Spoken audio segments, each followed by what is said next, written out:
Okay, good evening. Folks, before I get started, I have a couple of administrative things I have to take care of. Is anyone recording the meeting this evening at all? Okay, so if you're not recording the meeting, thank you. And if you could also just take a moment and put your cell phones down to like vibrate or silent, so we don't get interruptions during the meeting. And if anybody is going out into the hallway to discuss anything, that petition is only so high, we can actually hear you back over it, so it kind of makes it difficult. If you could step away to the staircase, that'd be very helpful. Okay, so good evening and welcome to the Thursday, October 19th, 2017 edition of the Auburn Zoning Board of Appeals. So I have a motion to open the meeting. Motion to open. Second? Second. All in favor? Aye. Okay, so our first hearing this evening, 7 o'clock p.m. Applicant Mass Discount Liquors requesting a special permit under section 7.6.7 of the Auburn zoning bylaws to allow the installation of an electronic message center on property located at 844 South Street, Auburn, Mass. Map 65, parcel 24. Is the applicant present? Yes. Sir, if you could approach the lectern, introduce yourself, and give us an overview of what you're trying to accomplish.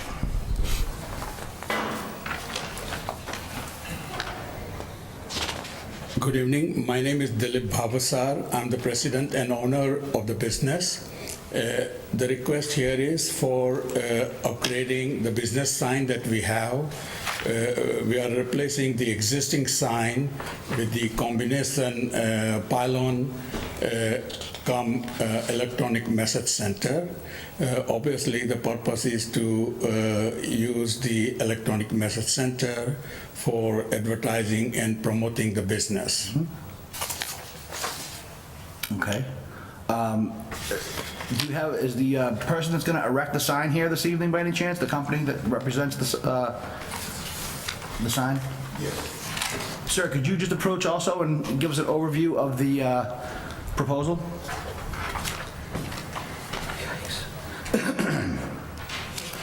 Okay. Hi, my name's Andy from Serato Signs out of Worcester, Mass.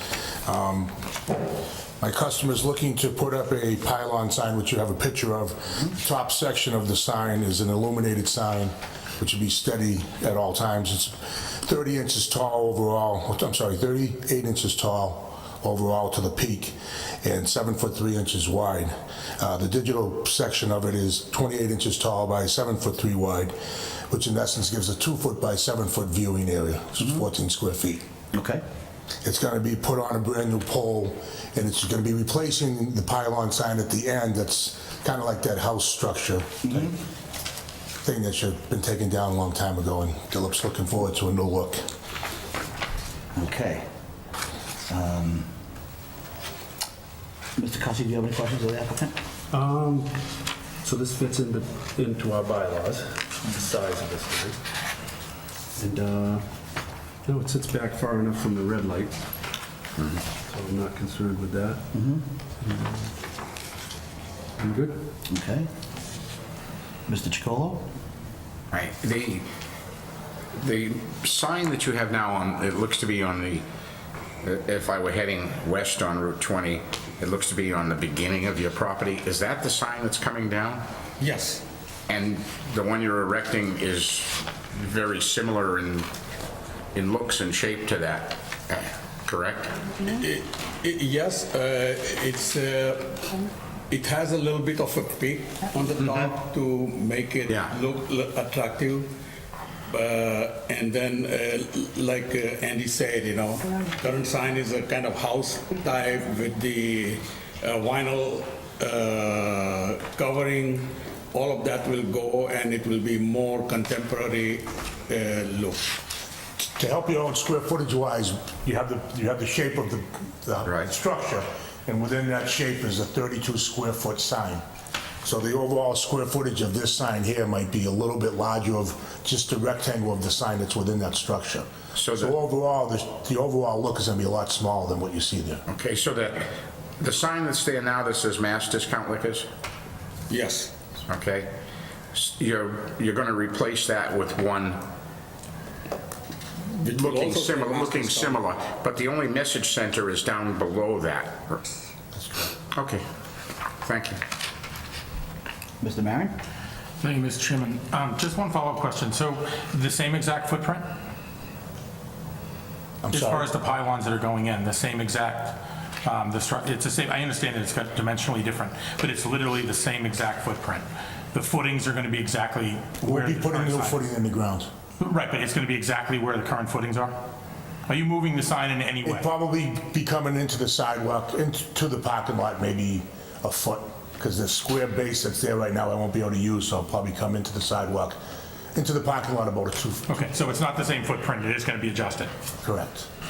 but it's going to be adjusted toward the property, not toward the street. Correct. Do you know exactly how much it's going to move?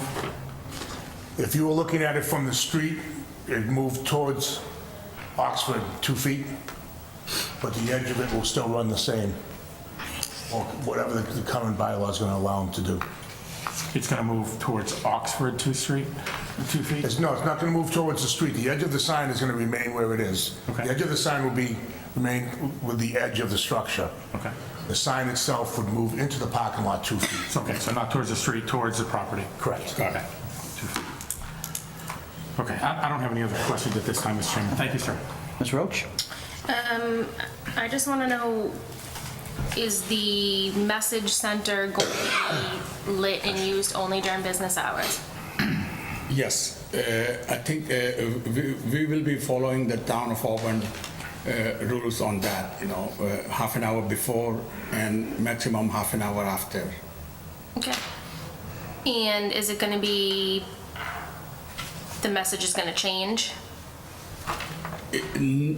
Not like the flashy thing that this thing can do, but we do expect to put up different messages in course of a day. Right, but not continuously flashing, changing? Correct. The sign will not be flashing or animated. The message will be changed in 1 second. Okay. I'm good. Do we have any butters present for this particular hearing? Okay, hearing none, seeing none? Mr. Chairman, not to interrupt you. No, that's okay. Sir, I have one follow-up question, but I certainly want Yes, you to vet please. your questions first. No, that's okay, Because go I right just ahead. noticed something in the brief, if I may. Gentlemen, so this, and I'm sorry if you can see this, but this is what was submitted, correct? So this is the design that you're expecting? That's a picture of the old one. You gave her a new one, correct? No. Yes, I did. That's what's there now. Keep So going. you may have not gotten this came later. Okay. Oh, you did get that. So Yeah. we're doing this, not this, right? The one you're showing us right now is the one we're doing. So a single. Right, single Single post, pole, dual yes. post. Single post. I apologize. The way I was understanding the question is the edge of the sign. I wasn't moving up. And towards the street. no apology necessary. I needed to flip the page. Thank you for the clarification. Appreciate it, Chair. No problem. So one of the things that we've done in the past with the digital signs, they can be somewhat controversial in town. We try to maintain sort of a town feel, if you will. So provided this goes to a vote and gets approved, there'd be stipulations that will require, such as the message would have to be sort of static, it can't move, no flashing lights. We particularly prefer to not go with the primary colors of traffic lights, like the yellows, greens, and reds in order, everything like that. Granted, if it's one big red, message, that's fine, but if we have red, yellows, and greens, we don't want people get confused with traffic lights. That's one of the safety issues that we've kind of addressed in the past.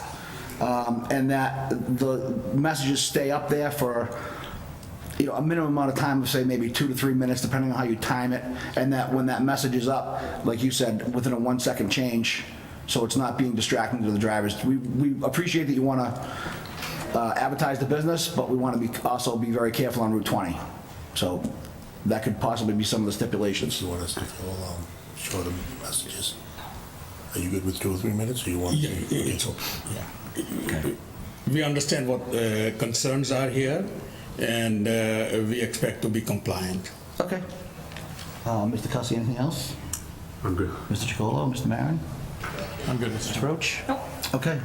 So a motion to close the public portion of the hearing? Motion to close the public portion. Second? All in favor? Aye. Okay, do I have a motion on the proposal? Make a motion to grant. Okay, Second. all in favor? All right. With conditions, aye. Okay, so I agree with conditions. Caleb? To the chair, my recommendation would be to make the conditions in accordance with 7.6.7 through 7.6.8 of the bylaw. All right, so I will also grant with conditions of, as suggested by the building commissioner, that we abide by all of the requirements in 7.6.7 and 7.6.8 of the Auburn zoning bylaws, and that will be attached to the permit. So you're all set. Congratulations. Good luck. Thank you. Thank you. Okay? Okay, so our next is a 7:10. See if we are exactly 7:10. Okay, so 7:10 PM, applicant Ronald Hinault, and I apologize if I mispronounce your name, requesting a variance under section 3.2.2.0 of the Auburn zoning bylaws to allow the construction of a single-family home in Highway Business Zoning District on property located at 167 Southbridge Street, Auburn, Mass. Map 11, parcel 1 is the applicant present. Could you approach the lectern, please, sir? Introduce yourself, give us an overview.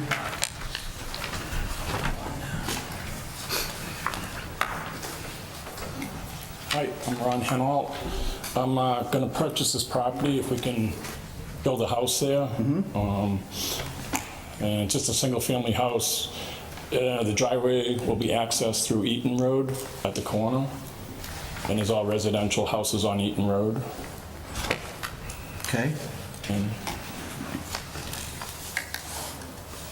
Do you have a copy of the, let me, I'm sifting through here, I apologize. That's the 4,000. yeah, there was a plot plan and everything I submitted. Yep.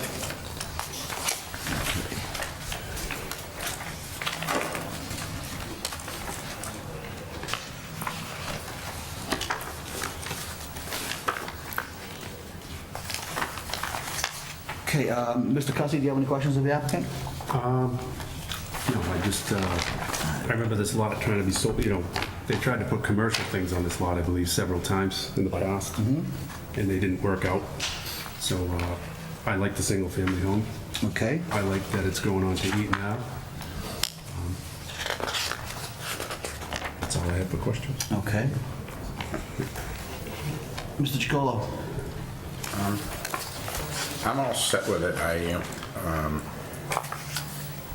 In requesting the variance, because we have we're bound by very strict requirements with a variance.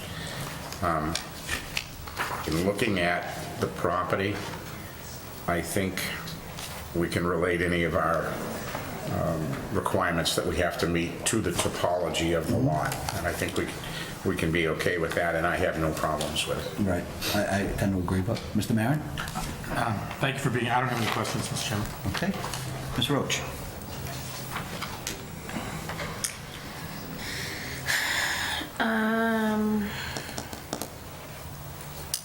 I guess I'll ask my standard. Is there water, town water and sewer accessible to the lot? Yes, And you'd be using that, not private? correct. Okay.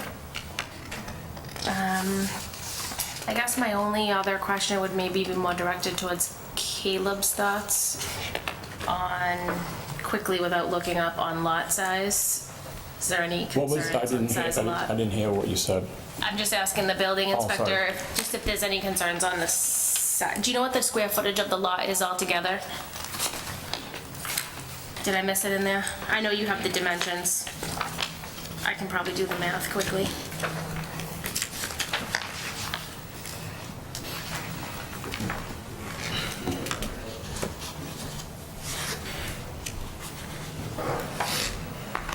I believe it's 15,570 square feet.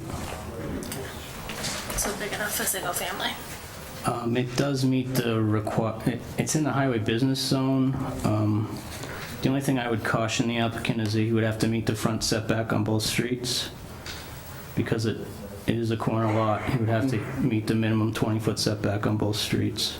It looks to me Looks he's like- got 107 and 40 there, so. Yeah, Yeah, I drew a foundation point like on the corner. It meets Right. both at the corner. yeah, it does look like you have plenty. Okay, that's all I have, just lot size and water sewer. Okay. Anything else, gentlemen? Okay. Yeah, do we have any abutters present for this particular hearing? Could you approach the lectern, please? Give us your name and address and talk about your concerns.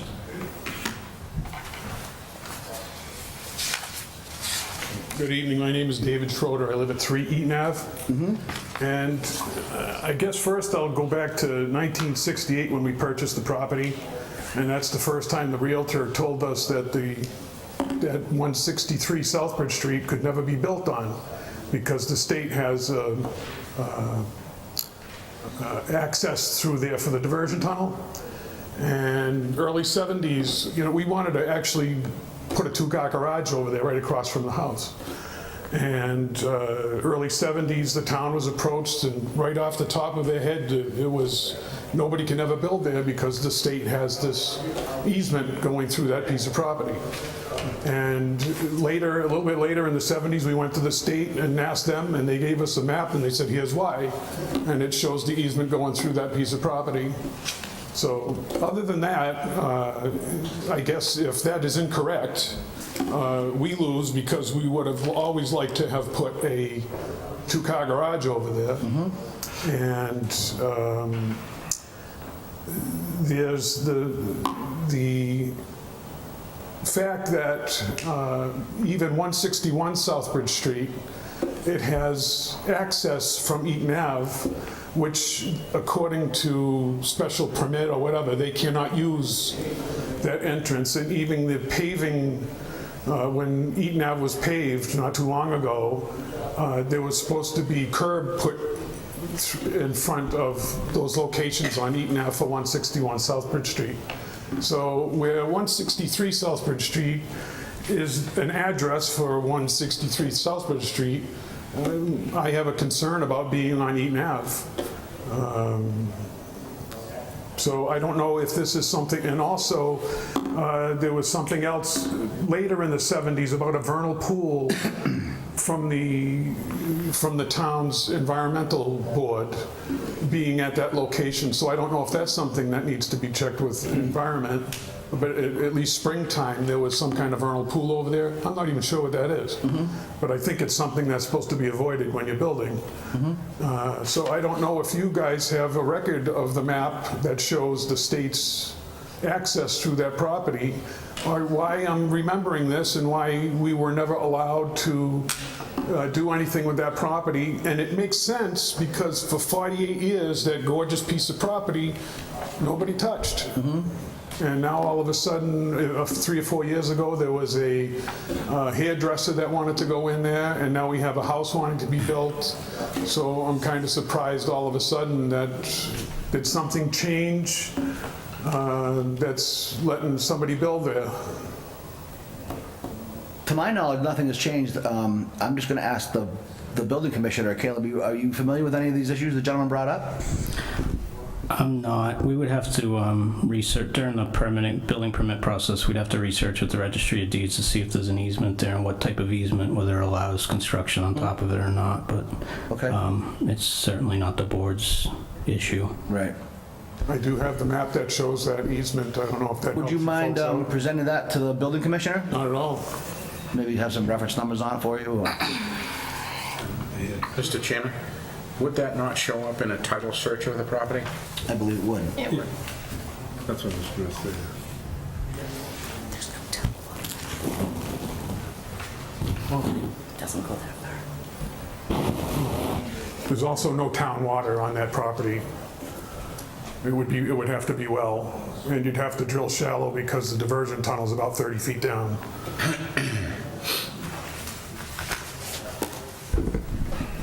It shows an easement on the plan, but I would have to research the deed and see how the easement's written, and what type of easement it is. But really, I mean, I appreciate that you brought this to light, but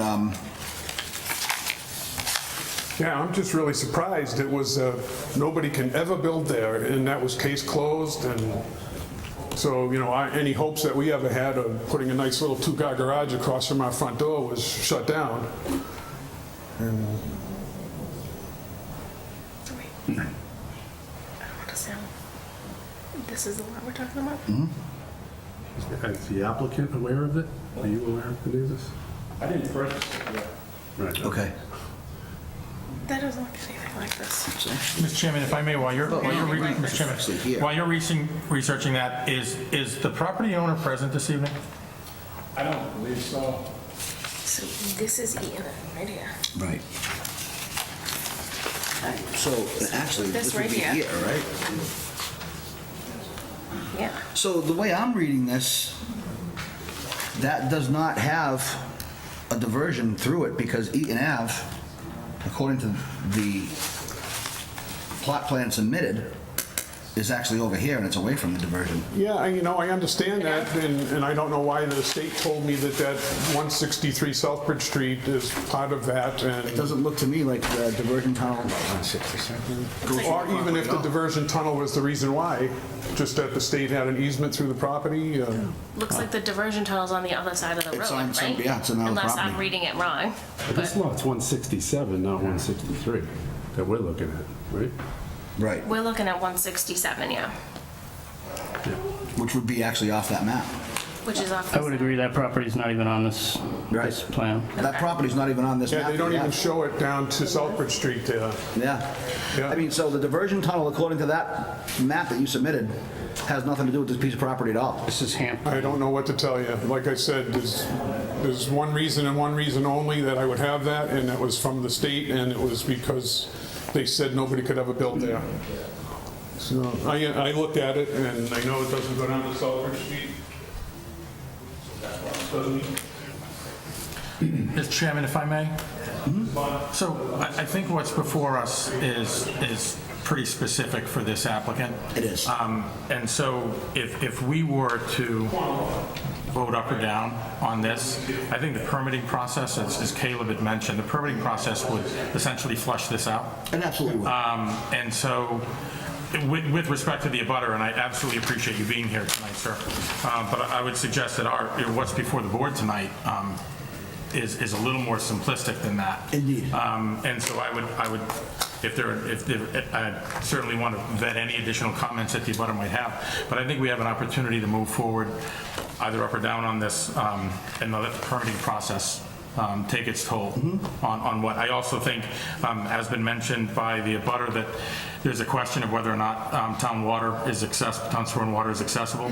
I would expect that the permitting process would flush that out as well. I agree. Yeah. And so I think it puts me in a position where I think that our role here is pretty simple.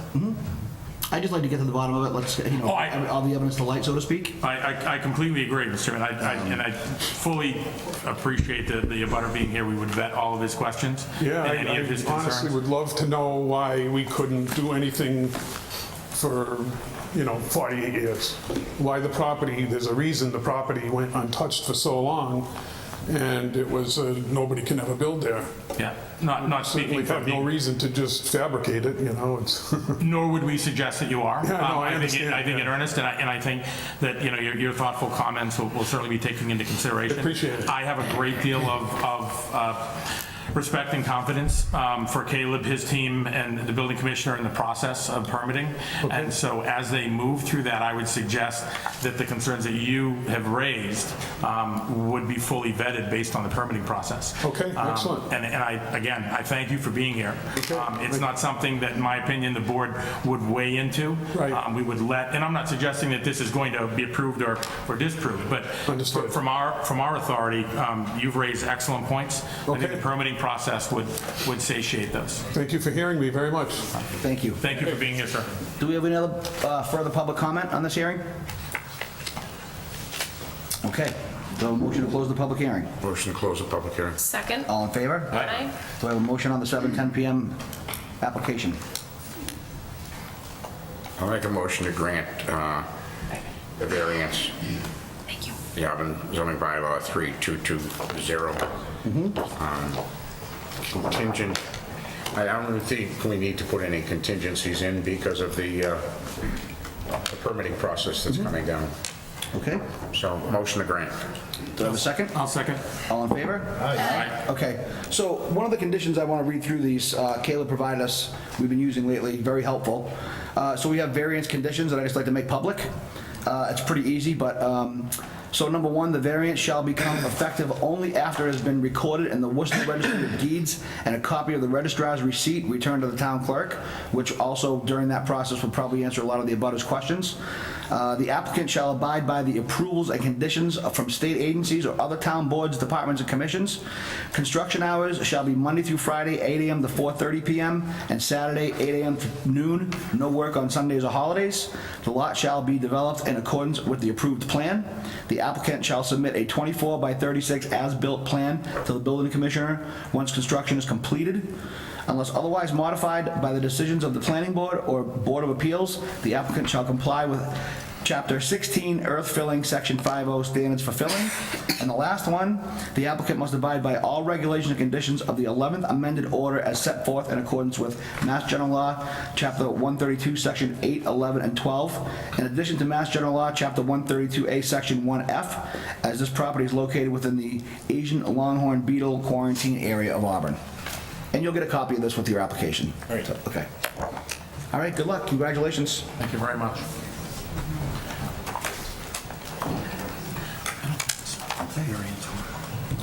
Give you a minute to shuffle some paperwork. Because they could have, well, make it.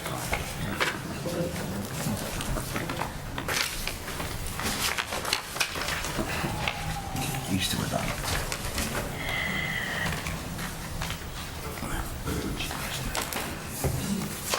Okay, so we have a 720 applicant, Longwood Development, requesting special permits under section 3.2.7.1 and 4.3.5.1 and variances under section 5.4 and 4.3.5.1 of the Auburn zoning bylaws for the construction of a 4,000 square foot industrial use building on property located at 19 Mill Street, Auburn, Mass. Map 42, parcel 11. Is the applicant present? Mr. Chairman, Todd Broder here on behalf of the applicant. Ken Perro is with me tonight, who's the owner of Longwood Development Corporation, along with his son, Brian, who is getting involved with the family business. The project's address is 19 Mill Street. This is for the adjacent piece of land next to Sear Electric, which operates a business out of the single-family home that was converted years ago into their electrical business. So this is the vacant piece of land next to it that's been grass for forever. The applicant has a purchase and sale on the property subject to his successful obtaining of permits before your board and the planning board and the Conservation Commission. We're in the general industrial zone and we're in the Aquifer Protection Overlay Zone 2. As you know, the property's been, this section of the property, which was A&R'd several years ago, has been vacant for its entire history, as far as I know anyway. It sits between the National Grid facility and the Sear Electric facility, which is on the west. There are several warehouse and distribution centers located a couple hundred feet away, the old Tomacan facilities. And there's one residential neighbor across the street and then down the street further on Mill Street towards Route 20, just to give the lay of the land. Again, Ken Perro owns and operates Perro Construction. He's been doing that for 27 years. They're a home building, kind of a small home building operation. They do a little excavation, and they do snow removal, particularly for the city of Worcester during the winter. Ken currently has 6 folks that work within the business. 2 of those are Ken and Brian, father-son team. As suggested, the application is for a 4,000 square foot metal building. It's conceived as 3 bays and a small office out towards the front. It's an 80 foot deep, 50 foot wide structure. The buildings and the site is designed to allow inside storage of machinery, so anything valuable has tools on it, and pickup trucks that have equipment in it will be pulled in at night. But we're also looking for some outdoor storage. The outdoor storage would be limited to things like snowplow blades. There would be pickup trucks on site at night that come back from the field and park there at night. Ken and his son bring 2 of those home. There might be 1 or 2 that are left on site. Materials that might be on site include things like a couple of loads of gravel, pieces of granite curbing, pieces of PVC pipe. They would probably use some sort of storage container facility in the back of the building if there was any excess material that, you know, just didn't seem to be, it wasn't sightly to have it out in the open. They're gonna have cameras on site. They're gonna have, excuse me, they'll have cameras for safety. Just to mention, the site is within, a lot of the work will be done within the buffer zone. So there's not going to be any de-icing materials on site. And as Ken's operation is partly plowing in the winter, they don't do any sanding or salting for the city of Worcester. So they don't have sand or salt on site or in their trucks in any capacity. The site right now, there is no town sewer immediately available on site, so they were going to draw a line out towards the Mill and Millbury Street intersections, and that's been discussed with DPW as we went through our DCG process and meeting with department heads. At the same time, they'll do a tie-in for Sear Electric because they're not on town sewer either. That work will be done within the shoulder. Mill Street won't be disrupted, as that has been paved in recent past. On site, there's a storm scepter stormwater management system with an oil water separator. It'll meet the stormwater management requirements. The roof and the parking lot drainage will be recharged through the system. So the system will be compliant with regulations. There will be available on-site parking for the employees and for the equipment. Ken doesn't typically see customers on site, so this is not intended to be a showroom of any sort. So there won't be a lot of customer visits to the site. As I said, we met with DCG. They had a few items to work through, including that sewer line connection. So we've addressed that on the plan that's in front of you. We know we have to go to Conservation Commission because we're within the buffer zone. We've planned for snow storage to be towards the front of the site to keep it away from the wetland area to eliminate any of that concern. Again, no ice melting materials will be stored or utilized on site. There's a small retaining wall proposed in the rear of the site as the site does slope away from Mill Street towards 20. If you know the site at all, then the electric company property actually wraps around the site and connects, so there's no frontage for this property on Route 20. There's a wetland that is the electric company property. The storage materials, it shows the storage area on the plan in front of you, kind of behind the building. And the reason that the building is sited the way it is, in one of the requests that we have is for a front yard setback variance, is to try to match where the Sear Electric building is sited. So the Sear building is about 15 feet off of Mill Street. This building is proposed to be 15 feet off of Mill Street as well. So there'll be landscaping in the front of the building out towards Mill Street, as shown on the plan. And we'll have very low levels of lighting, but we'll have security cameras for safety of the equipment. I have a series of requests in front of you, as you know, 2 special permits and 2 variances. I tried to address for you within the application materials why we think we meet the criteria for the grant of those particular applications, but just so I can briefly describe them to you. The special permit from section 3.2.7.1 is to construct a construction yard in the general industrial district. Construction yard in your bylaws, a facility or area for storage, open or enclosed, of construction equipment and materials. So in conversation with Caleb and through his zoning determination, it was determined that this is it's kind of squarely fits within construction yard. Having said that, I don't want you to get the impression that this is going to be a yard full of materials with gravel and pipe and blocks all over the place. This will be a very well contained operation. Small quantities of those items would be on site at any given time and contained and shown in the storage area. And I'm sure Mr. Perro will keep this site very attractive looking. Special permit. Second special permit is under section 4.3.5.1 in the Aquifer 2 district, rendering more than 15% of the site impervious. the site is proposed to be approximately 78% impervious. Two variances. One is from the front yard setback requirement. Required in this district is 30 feet. This is proposed at 15 feet. And the variance from section 4.3.5.1 is to allow storage of liquid petroleum products greater than household quantities or normal uses. This was one I discussed a little bit with Caleb.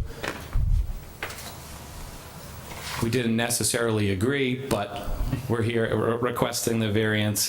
The thought process, I think, was that some of these pieces of equipment that Ken would have on site include dump trucks, excavators. Those pieces of equipment would rarely be on site, but they would be, and they contain quantities of oil within their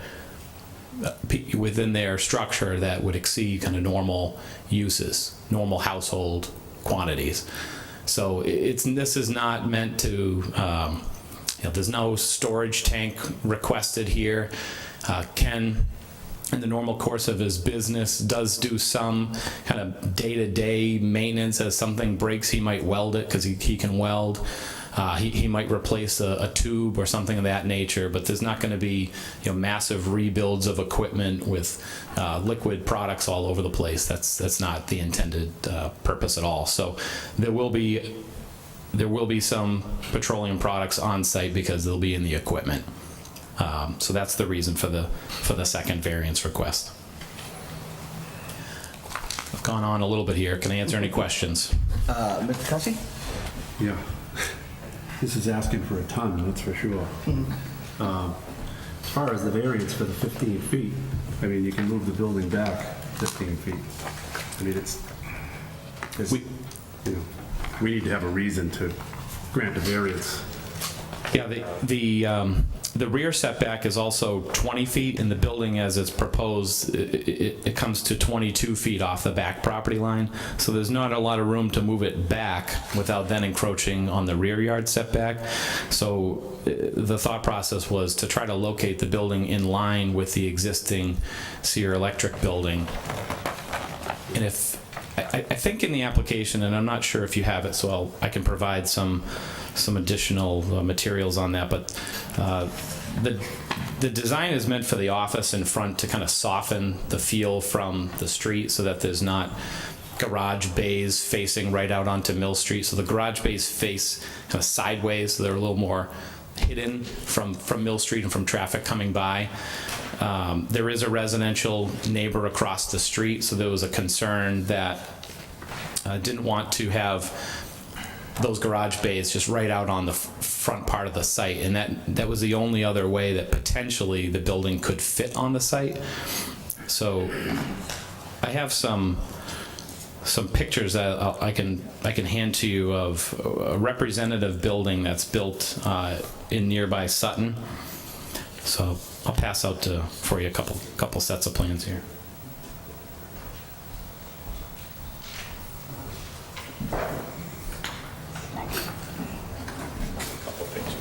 Thank you.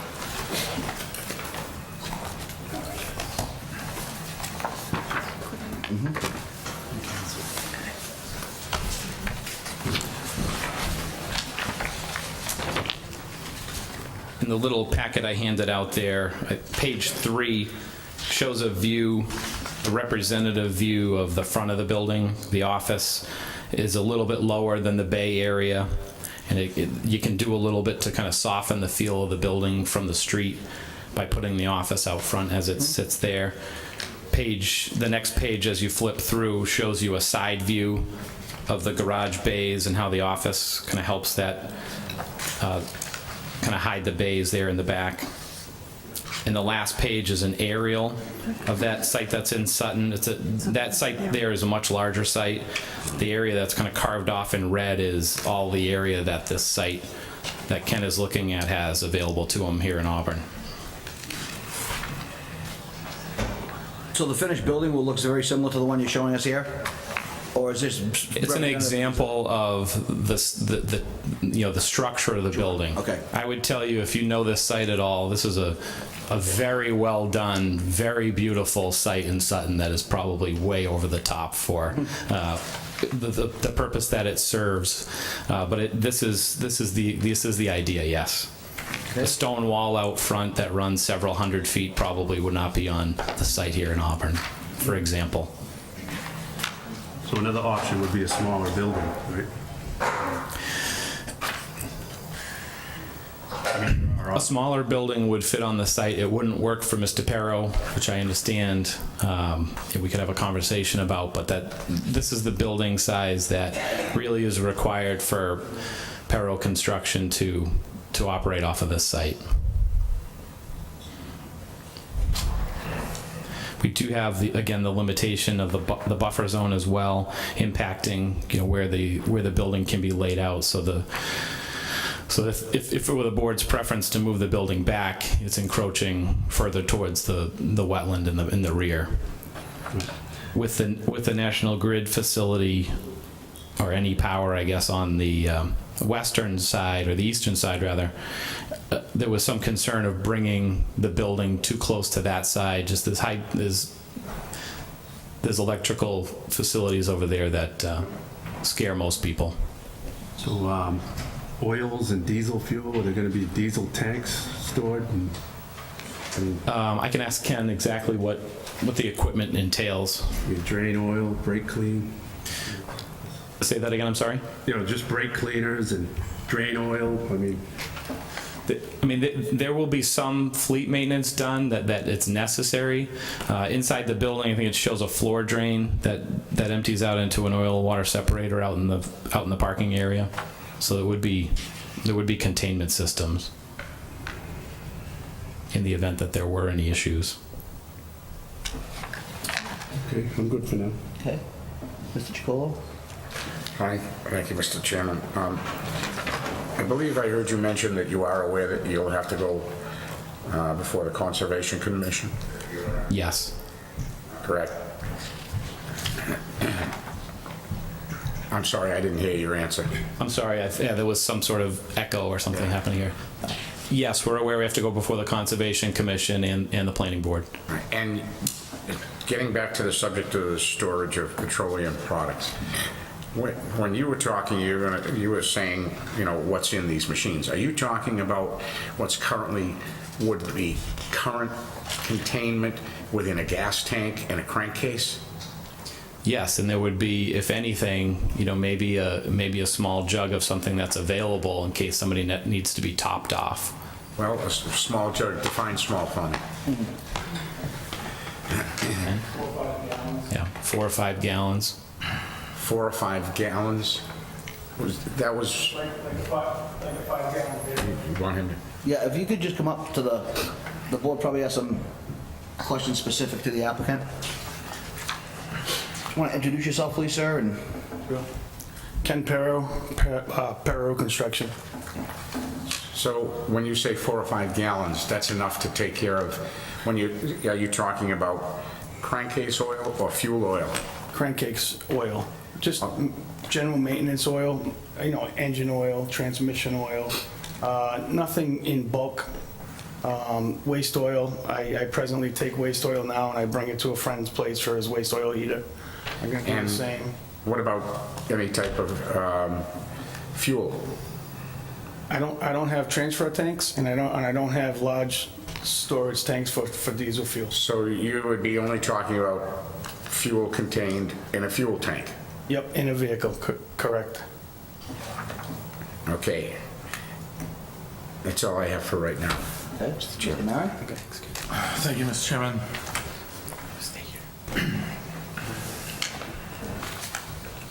Mr. Broder, Yes, sir. I would just start off by saying I would agree with my colleague, Mr. Cussy, that there's a lot being asked here. So I'd like to get your perspective on why this size of the building can't be modified, why this site, because there's a lot being asked of the town to waive for this to go forward. Sure. The building's proposed primarily because it suits Mr. Perro's operation. I mean, it is 3 bays and an office out front, 4,000 square feet. It's not a large building. However, in this, in this zoning district, I mean, three of the forms of relief that we're looking for are really related to specifically just the restrictions in this district. General industrial, the construction yard needs special permit. Because it's in the aquifer, rendering more than 15% impervious, which I would suspect any use other than residential would trigger that. So I guess what I'm getting to is, I don't think that the number of requests is indicative of the fact that it's a bad project for this site. It just simply is a matter of the fact that we're in an overlay, we're in a district that didn't consider this use at the time, and so I think that's why. Thank you for that. I appreciate it. Mr. Chairman, I'm going to reserve additional questions to see if there are any abutters that'd like to speak. Absolutely. And I'd like to hear from other board members on their train of thought as well. Okay. Ms. Roach?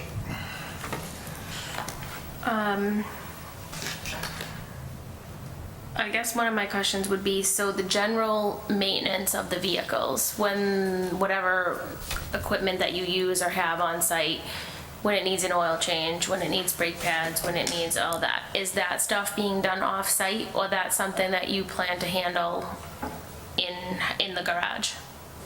Some of it gets handled in the shop, and other times it gets sent out, depends how busy we are. So Okay. oil changes, yes. Brake jobs, it depends on the size of the job and which vehicles it is. But yes, sometimes we send them to Ballard Mac or a different service center. Or like spring and suspension work, that gets sent out. Tires get sent out. I don't keep tires on site. Trying to think.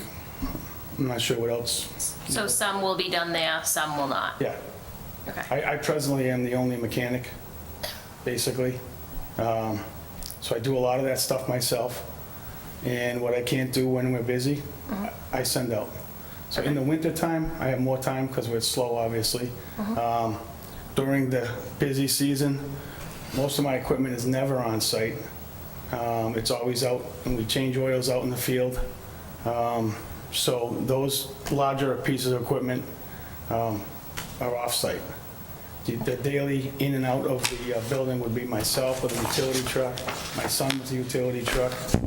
I have a foreman and a labor crew. They have their vehicles at home, they just go straight to the job. So I do have a couple dump trucks that will park, and they go to work every day, either for myself or I hire them out. Okay. And the location that you operate from now is how big? It's a family-owned business on Route 20 called Ballard Springs. My parents own it, and I just take up space there. Okay. And I'm pretty much outside.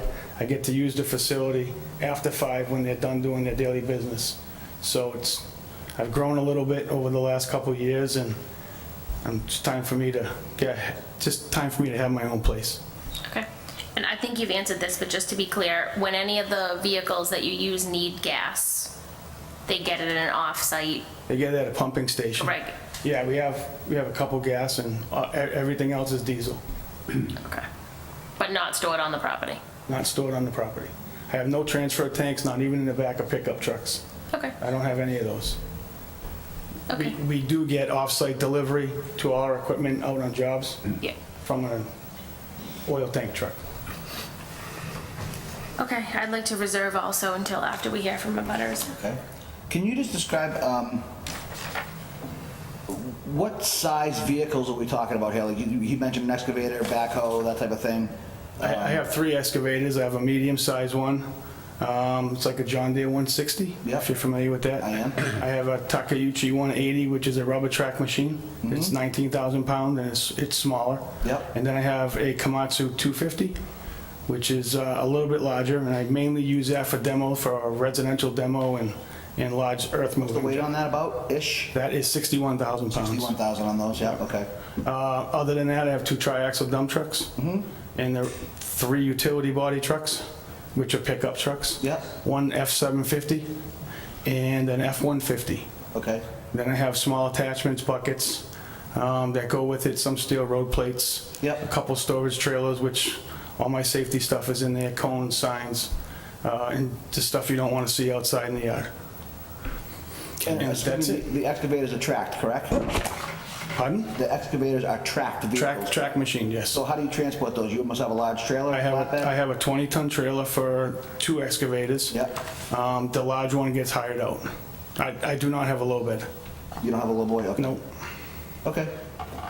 Ken, it might be helpful if you described on any given night what comes back to the site and what stays out on the job. What comes back every night will be the 2 triaxle dump trucks. That's their home base. And what class are those? For the driver purposes, it'll tell me what I need to know. They're CDLB.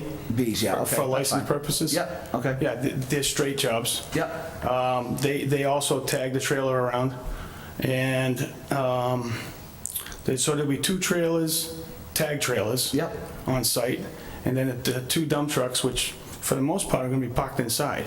Sure. Six-wheelers? They're 14-wheelers. 14-wheelers. They're triaxle dump Yep, trucks. okay, I know where you are. Yep, okay.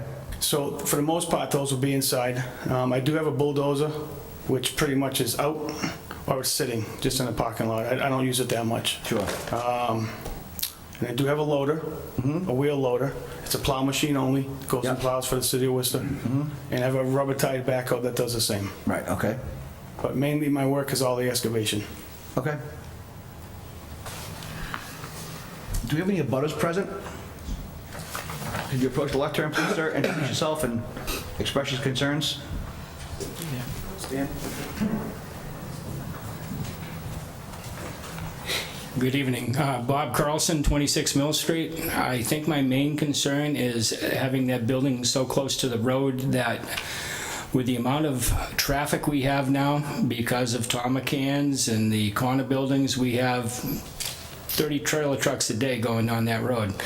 Not counting how many cars that go crazy, but trying to get in and out of his building at 15 feet, I'm not sure that that's going to be plausible. I mean, do you have automatic openers to open the doors so they don't block the traffic, or how are they going to get in and out without causing a disturbance? I mean, 15 feet is very short, even for a triaxle.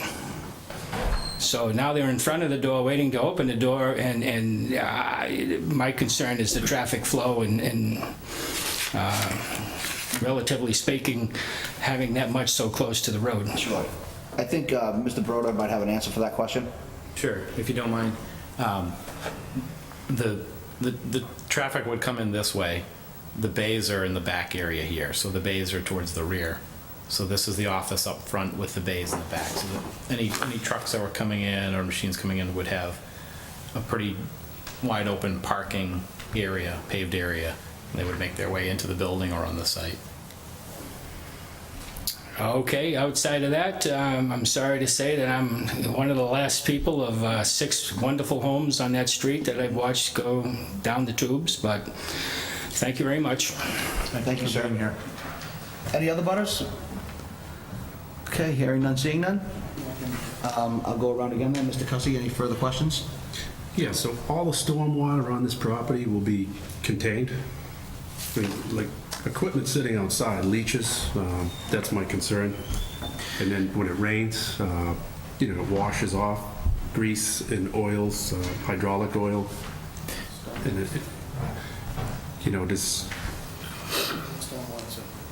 you see the stormwater. Yes, there's and you'll see a drain.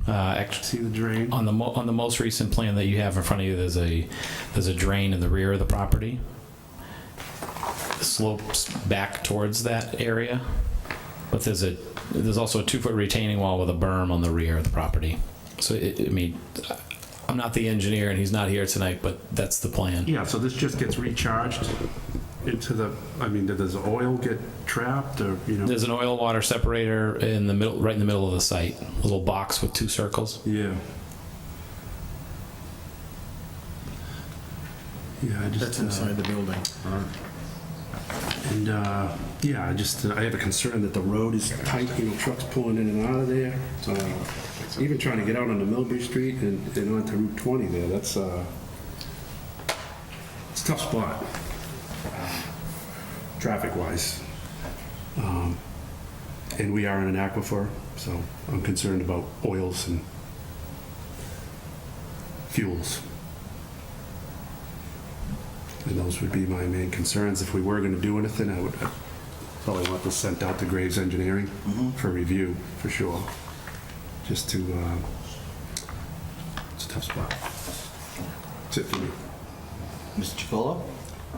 Yeah, as part of this permitting process, the planning board is going to have to weigh in on this, right? Correct. As well as the environmental Correct. people. My question to you is, you have 6 employees other than yourself and your son? Including Ken and his son. Including. Right. I'm having a tough time finding where you're providing parking for people. The plan shows parking opposite the building, up against the Any Power property. Yeah. Up against where? Up against the power company property. So away from Sear Electric. And that parking, how many vehicles are you estimating that parking will take care of?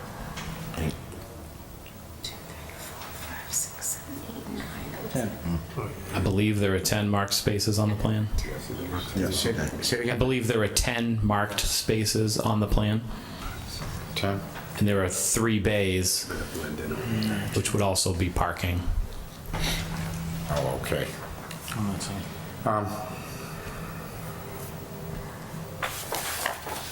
Maybe I might suggest to you that there's been expressed concern about the front setback and the size, that when you hit the planning board, that you can take away and add maybe some space.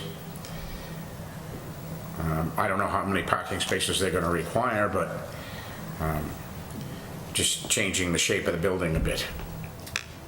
Or putting the office on the side, close to that, which would allow you to move the building back. You're addressing the 15-foot front setback placement as it sits versus the 30-foot Yeah, required. because Okay. you've heard a concern expressed about that this evening here. Yes. Thank you, Mr. Chairman. Mr. Maron? Thank you, Mr. Chairman. Mr. Broder, I went over your brief. It's thorough as always, and I appreciate the explanation, but I'd like to circle back to the request on variance in the 2 instances. And can you walk us through, albeit brief, what specific, I mean, I've read the brief, but what specific hardships you're identifying for the variance? Sure.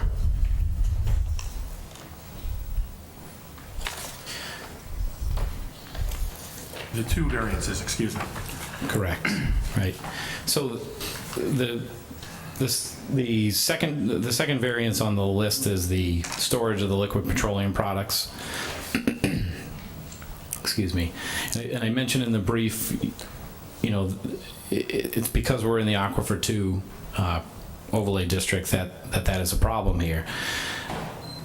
What I suggested was that there was a minimal usage on site, that it would be mitigated by the on-site measures that are in place to give protection against any kind of issue with the petroleum products on the site. But specifically, I would say with regard to both of the variances, I mean, I think I pointed to the soil conditions, and in this case, the fact that you're within the buffer zone creates a limitation on the property that doesn't otherwise exist in the district. The usable area, excuse me, is really limited because of that that buffer zone and the wetland in the rear. And that's what I pointed to in the brief. Thank you. No additional questions, Mr. Chairman, thank you. Okay. Ms. Rhodes? Nope, I'm good. Would there be intention of putting kind of a lift in this garage, vehicle lift? Not that I know of, I haven't thought about that. Right, okay. I think, my question would be a peer review, I think, as well, Mr. Cussy. I think that would be appropriate, just to make sure the stormwater management is going to be adequate for the site. Peer review? Yeah.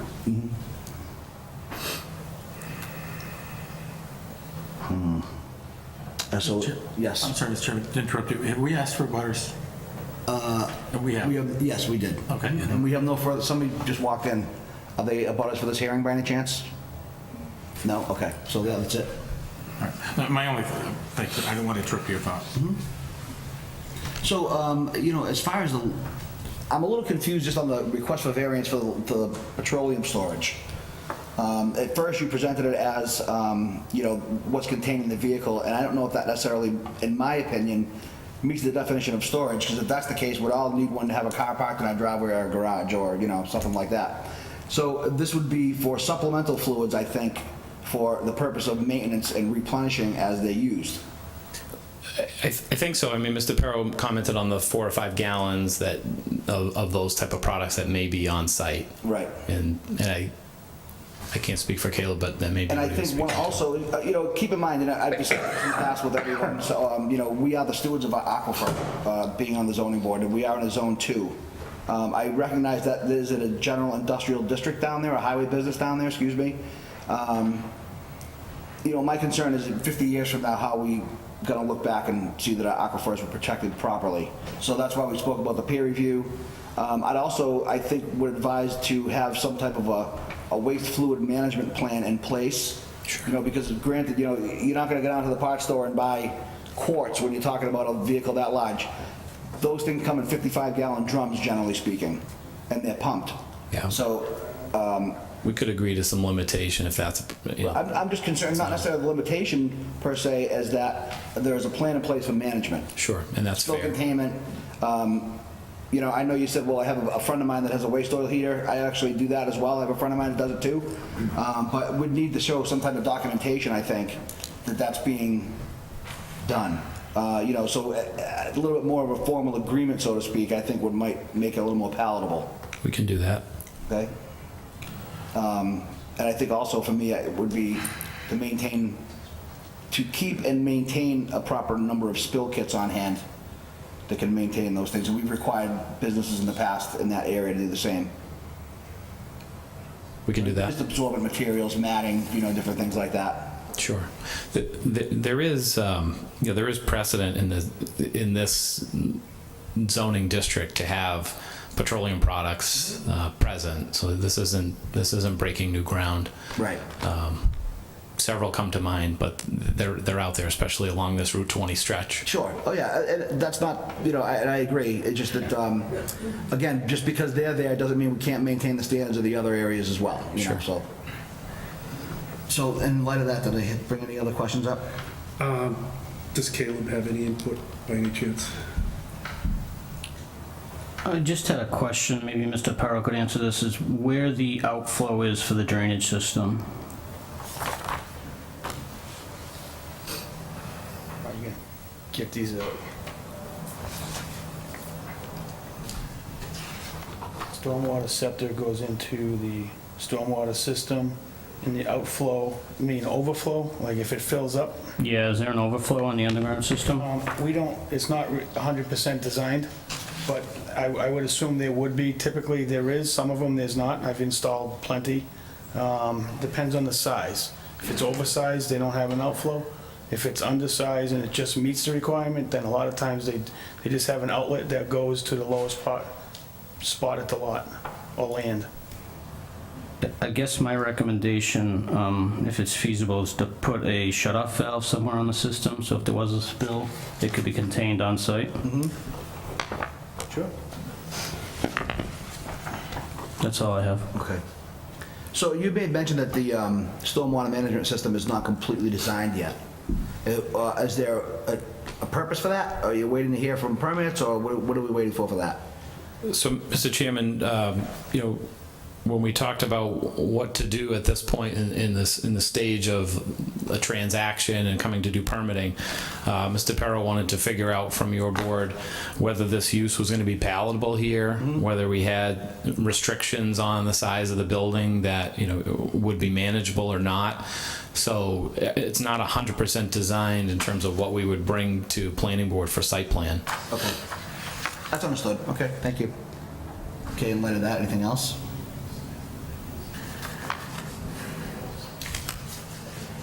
Nothing for the open hearing, Mr. Chairman, but I do have, as if we move to close the open hearing, I'd like to discuss that street in particular, the park, the traffic on that street. Okay. As it is a recognized cut-through, and just the overall selection of this site for this business. Okay, so do I have a motion to close the public portion of the hearing? Motion to close? Second. All in favor? Aye. Okay. So, Mr. Chairman, if I may, where I land on this is I absolutely appreciate the direction that this applicant is taking, expanding his business. But I have significant concerns about this site in particular. Not just because it lands in the Aquifer District and the things that have been articulated tonight, but I'm well versed in that street. I don't use it as a cut through because I know many folks do to get to 20. And the operation, albeit we certainly respect it, I don't think that that's the right site for that equipment based on the traffic flow, especially when they're asking for relief on setbacks going. And I don't even think in that instance I would be comfortable with 30 based on the size of trailers and trucks and the way that wraps around. Just one board member speaking, but I think for me this is a case of there's a lot being asked for, which was my gut reaction as well, and I don't think this is the right site for that business. Okay. I would disagree, respectfully. I might be the only one, I guess, that's not offended by the 15 feet, but I'm not at all. I think, I know that we don't care what the other building looks like. For us, that's not a consideration, but it's in line with what other buildings show. The traffic that is coming off the street is not in any way going to be impeded by that 15 feet. That's irrelevant. I know that a butter expressed that concern, but I think that was definitely answered. Those trucks are going to be pulled into, have plenty of room in the parking lot to get settled up and into the garages. I would feel differently if this lot had automatic access to Route 20. Then I would not be saying what I'm saying. I know it's a cut through, but that doesn't change my mind. I agree that they're asking for a number of things, but I think when you look at each of those things individually, they're not asking for a huge amount of relief on each one of those items, in my opinion.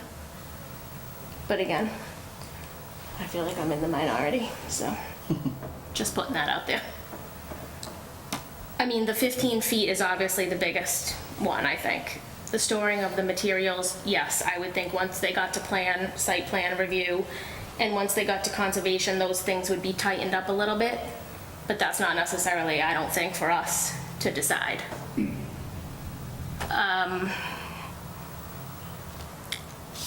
So I guess if he changes the size of the building, he cuts the office off and puts the bays in front, that's terrible. That's what we're gonna force him to do.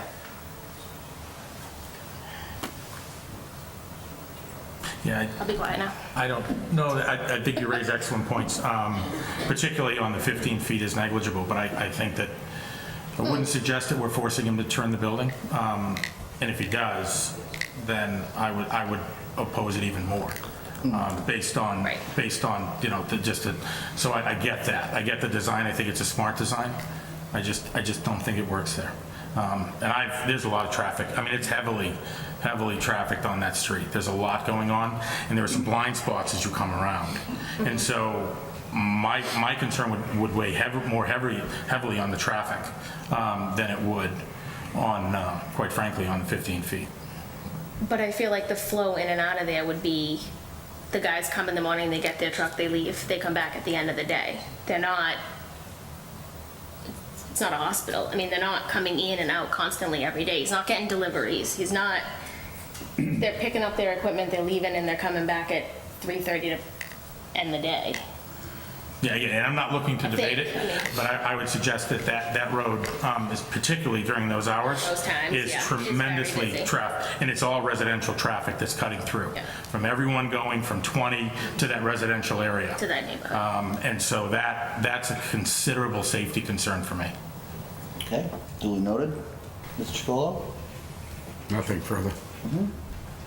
Mr. Cussy? Lots of the traffic, the same, pulling in and out, pulling onto Millbury Street, pulling out on the 20. If you're towing an excavator or a piece of equipment, I mean, it's going to clog things up even more than it already is. And I am concerned with the aquifer. Machinery leaches. I mean, if things are maintained, it probably could be a good system, but is it? You know.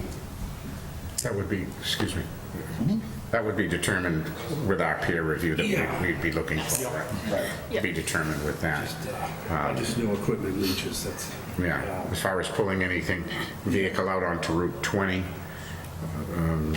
everybody has that problem now. Yes. The use of the road is a cut through, there's no doubt that it is. And it is heavily used. And just even to bypass, it's a narrow road. True. Towing something, an excavator, and cars coming, you know. I It's a safety issue. think that might be an issue more for the planning board to look at than for us here. So I just want to be, like, I'm going to go back to his application here, and to be clear, so we're making a decision based on the bylaws in front of us. So the first one is a special permit pursuant to section 3271 of the Auburn zoning bylaws, so as to permit a construction yard, facility, or area for storage, open or enclosed, of construction equipment and materials. So we're focusing on that, and the act for special permit pursuant to section 4351 of the bylaw to allow the property to be rendered more than 15% impervious. So we're looking at open storage, outside storage, if you will, parking of the vehicles, 50% impervious, and the variance would be to allow relief of the minimum front setback and for the storage of the petroleum products. So we really need to focus on these particular 4 items, and I think planning, conservation would be dealing with other items provided it was approved. So I think that we can certainly express and forward our concerns, but I think it would be overreaching if we made our decisions based outside of the realm of these particular bylaws. Point well taken. Right. Yep. Yeah. So, Mr. Chairman, would we be, whether we were to grant or deny, either way, would you want these considered as 4 separate instances? I would vote on each one individually, yes. Okay. As we have in the past. All right. I think that would be more appropriate. We'll do a roll call vote. Make sure in case there are, subtle differences in the opinion of the board members, we can be recorded. Very good. Okay. And also, all the conditions we spoke of, peer review, spill containment, Fire department. management. Fire So department. We can do all those things. Thank you. Okay. Any further discussion? Not for me. Okay. Okay. So, I mean, if we've exhausted this, then do I have a motion on the application? Which one? All right, so let's do it like this. Okay, so we have special permit pursuant to section 3271 of the Auburn zoning bylaws, so as to permit a construction yard, facility, or area for storage, open or enclosed, of construction equipment and materials. Do I have a motion for number 1? Mr. Chairman? Yes, I'm Can I sorry. just interject for a minute? The board members referenced doing a peer review. If that were to be done, I would think we would need to do that prior to any kind of vote being taken, and the applicant's amenable to going through that procedure if the board so I see your chose. point, Mr. Broder. Thank you very much. So, So I Mr. Chairman, think if would we the have- applicant, So if that withdrawing? was the case, I would ask for a continuation. Right. If we are going to agree to a peer review, then that would be the appropriate thing to do, would be to continue, if that's something that the board sees fit. And I guess I'm looking for opinions on that. I guess, is that a concrete request of the applicant? Being that we, I believe, are in agreement that we would want a peer review. I think so. On all four? We're talking about the, Just the first one for now? Stormwater. yeah, stormwater and, yeah, that's it, really. Okay, so I'm gonna make a motion to open the public hearing. Motion to open a public hearing. All in favor? All right. Okay. So with that being said, Mr. Broder, it appears as though the board would be in favor of a peer review of the stormwater management system, provided we go, before we go any further. Yes, and that's, And I think that would be appropriate. I think might make everybody a lot more comfortable with the project. that's something we can do. Okay. Would you like? So I would request a continuation, probably, peer review, I'm guessing, is going to take probably beyond your next meeting, so maybe the meeting after. Yeah, we can leave it open, so provided that you get your application resubmitted, a deadline, we could do it in November. If not, we can do it in December. Okay. That's fine. So just to be clear, I'd be requesting a continuation and agreeing to the plans to be peer reviewed. We'll come back at your next hearing, and if at such time the peer review is not done, we could come and continue it again. Absolutely. Okay. Okay, so do I have The a request. motion to accept the request for continuation? Motion to accept the request for continuation. Second? All in favor? Aye. Great, thank you very much. Motion to close the public Yeah, hearing. motion to close the public hearing. Second. All in favor? Aye. Okay, that was a long one. Thank you. Okay, thank you. And I appreciate your patience out there in the audience. We have to kind of get to the bottom of things sometimes here. Okay, next one. This is...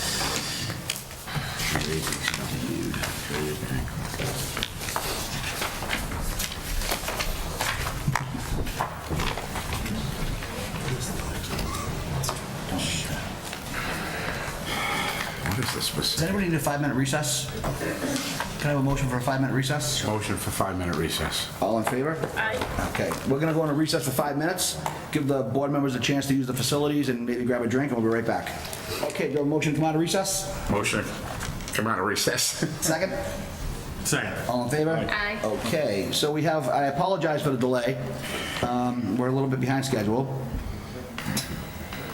Okay, so we have a 7:30 PM applicant, Penrose Properties LLC, requesting 40B comprehensive permits for property known as Mary D. Stone School, located at 10 Church Street, map 49, parcel 116, and property known as Julia Bancroft School, located at 3 Vinyl Street, map 10, parcel 68. Is the applicant present? Sir, if you could just approach the lectern, introduce yourself, and give us an overview of your plans. Sure. Thank you very much, Mr. Chairman, members of the board. My name is Charlie Adams. I'm from Penrose Property, and I'm here with a wide variety of people that are here with me tonight to talk about the plan. So I want to quickly introduce them. First, we have Carmen Chung, who works with me at Penrose Properties, and then from DeMille Schaefer, we have Philippe Saad, Adam Yothers, and Sapir Ing. They're all from DeMille Schaefer, as I mentioned. They're the architects on the project. And then last but not least is Chelsea Christensen. She works for Niche Engineering, who's the civil engineer on the property. So we're here to be able to sort of address hopefully any questions you have with respect to that. If I could just start with a... Yes, sir. I'm sorry, so now that we have the introductions out of the way, do we have a motion to open the hearing? Motion to open hearing. Do we have a second? Second. All in favor? Aye. Okay, I apologize, go right ahead. Oh, no worries. So I thought just to start at the beginning here, I wanted to just tell you a little bit about Penrose Properties, if you're not know who we are. So Penrose Properties is we're a owner, manager, and developer. I should say we're a developer, owner, and manager of multifamily rental property. We operate in 17 states in the District of Columbia. Our headquarters are actually in Philadelphia, Pennsylvania, but we operate, as I mentioned, throughout the Northeast and and the South as well. I represent the Northeast region, and so our territory here, we have a Boston office, and we're working here from Connecticut up. Basically, right now, our work is concentrated in Connecticut and Massachusetts here in the New England area. So Penrose has been doing this for over 40 years. We're led by 3 principals. We've done over 16,000 units throughout our history, and we have about 200 developments. We specialize in affordable housing, but we do a range of 100% affordable to 100% market, all multifamily. We're not a condo builder or a homeowner, but we're a multifamily rental builder. Our sort of sweet spot, if you will, or what we really specialize in trying to do is work with folks like you, work with cities and towns on helping to develop and mostly affordable housing, and usually with a market rate component as well. We do mixed income housing, and we really try to seek out opportunities to work with cities and towns because we like to work with people that have a shared vision of what we want to accomplish.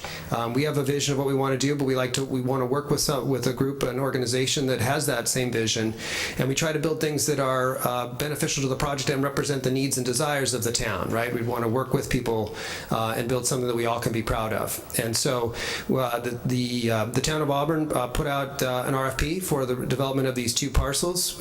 They were attractive to us in particular because we actually do a lot of historic renovation, adaptive reuse of existing historic structures. It's been a lot of what we've done over the years. And we were very excited about these 2 properties and put in responded to the RFP for both, and I think we did something that met what the town wanted. Obviously, we were selected, so I think that bears true. In particular, we focused on trying to preserve the important historical significant pieces of both properties, and we're doing that. That was important to the town. Here in particular, I think another piece that was very important to the town was trying to create some community space that could be used. So we've got some additional community space, which the architects will show you in the building, that we're going to make available to the town.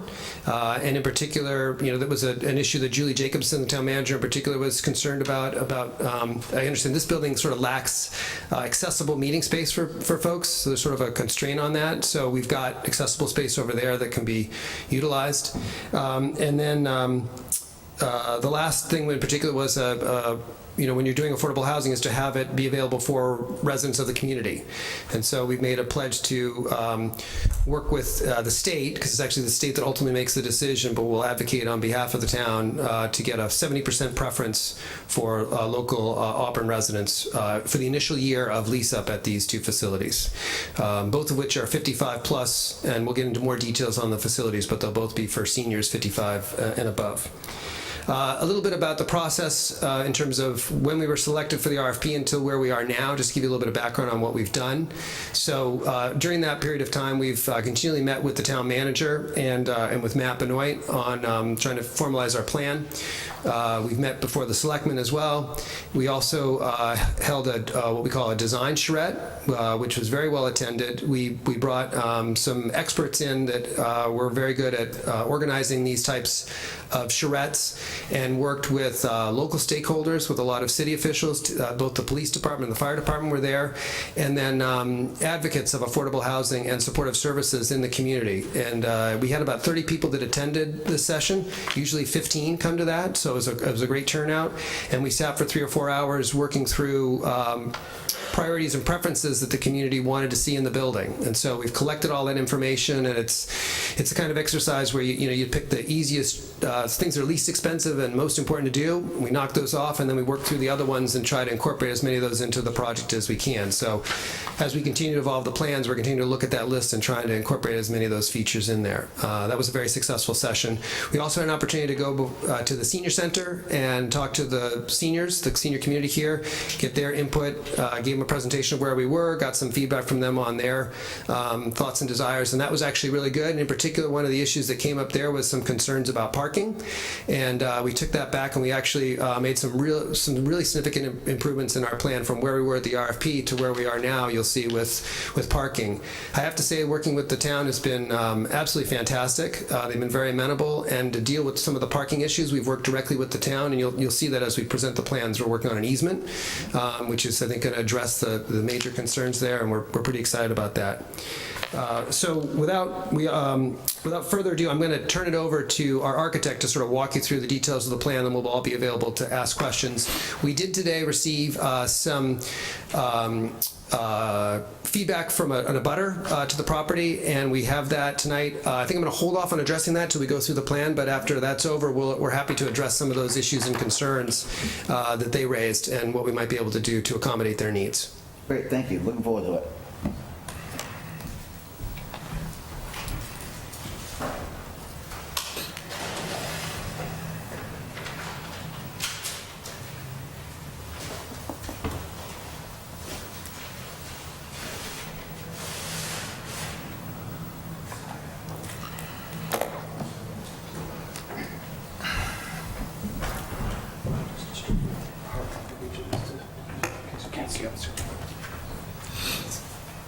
Thank you.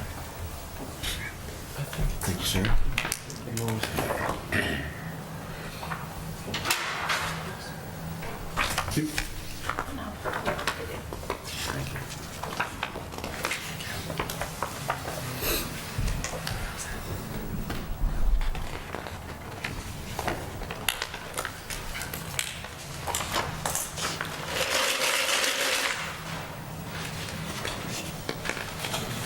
That's fine. I can do that. Don't worry about it. So good evening, everybody. My name is Philippe Saad. I'm an associate principal with Demela Schaefer Architects, and I'm the lead architect on the team for both schools, the Mary D. Stone and Julia Bancroft. As Charlie mentioned previously, we have been here several times in the town, and we've had many meetings with people around in the town and also conversations with people tonight. And this confirms the importance of the school to the town, the importance of those buildings. They hold a lot of history, and a lot of you here in the room probably have been to one or either, or actually both of those schools throughout your life. So we understand how important those schools are in our scheme and for both schools. Our strategy has been to respect the buildings, learn from them, and add to them to provide affordable housing for seniors in the town. Like I said, our overall design approach is, I want to say, in three parts: respect and inspire. We design durably and sustainably and effectively, and you will see this through the designs of both buildings. And we, like Charlie was saying, we work very hard to provide spaces where people can interact. So people who live in that building are not really isolated, but people in the building who are town residents could interact with other people in the town, and you will see this through the different community spaces that are provided in the different presentations, different schemes. So I will start with the Mary D. Stone School. Just a quick orientation where both schools are. At the bottom here, the red triangle is the Mary D. Stone, and at the top, the red triangle is Julia Bancroft. Mary D. Stone sits very close to where we are right now, and there is an important visual connection and actually also a pedestrian connection that we're enhancing between the town hall and the school. We looked at the building from an architectural perspective and analyzed the facades and the windows. The windows are quite large, they're very rhythmical, they're very identical. And we studied how the windows are grouped. Each group of windows makes a classroom, so this is a unit, and we transferred this knowledge into the building that we will be adding onto the back. So as you see, this is the building that we're proposing to maintain, which is the older portion of the building. Then we have a section in the middle that is a transition where the entrance would be to the new development, and then the residential the new addition will be on the right hand side of the slide here. We got inspired by the T-shape of the building that sits in the front, and we're replicating that shape also to the back. Quickly, to give you an idea, this is the footprint of the current school that you have right now. The portion of the right will be maintained and renovated. The portion to the left, which is the later addition, is suggested to be demolished. From a site plan, let me see. Matt, can I bring this closer to here? Yeah. Good. Good. So from a site plan perspective, the site access will be from Church Street. This will be the vehicular access. The cars will come in this way. There'll be a drop-off point here for residents to be dropped or a cab to come pick up people. And then there's a parking lot right there for 24 spaces, and then all around the building there'll be additional parking spaces. The site is very tight. We have maximized the amount of parking spaces that could fit on that lot, and all along keeping in mind that this site has to have some soft greeneries and walkways and accessibility features. We understand that there's an important connection between the town hall and the school, and currently the slope is not at all accessible, so we're providing an accessible ramp to meet ADA requirements to connect the top portion of this property to the bottom portion of the school. So people who come to visit the town, or there's a meeting happening at the Mary D. Stone, we can have an easy, accessible connection to the amenities that we're providing in the school. The floor plans are simple and very easy to understand, and for residents to go around. The middle portion of the building, as I mentioned in the previous diagram, holds the community spaces, the meeting spaces, and the entrance, the management office, and the elevators, and all the services needed, like a trash room, a mechanical room, an electrical closet, etc. The portion to the right, where the hand is the existing building. We're retrofitting apartments inside the classrooms, and we're being respectful as much as possible, as much as the program allows, to what is inside those classrooms, maintaining some of the trims and the millwork and the doors. These will be part of the historical assessment of the building. So if there's a visitor coming here through a double door, there's a set of meeting spaces. When we first sat down with the town, we understood, as Charlie was saying, there's a need for additional meeting rooms. We're providing 3 meeting rooms, 2 small rooms, and 1 large room that could fit different size meetings. There's a seating area and a management office. The management office is directly related to the entrance for security and so for monitoring of who comes in and out of that building. The rest of the floor is 1 bedrooms predominantly and few 2 bedrooms. The upper levels are very similar. It's mostly housing with very little community space for the residents of that building. And then a top floor, which is the 4th floor, which is only on the new part to accommodate additional 1 bedrooms and 2 bedrooms. From an elevation and diagrammatic architecture perspective, you can see how you have the old part on that side and the new portion on here, and this is the connector. If I scroll down here, this will be the front elevation that if we stand in the parking lot here of the town hall, that's what we will see. We're putting activity spaces and community spaces up front, so this building remains animated throughout the day. And at night you'll see lights on and you'll see life in that building coming through.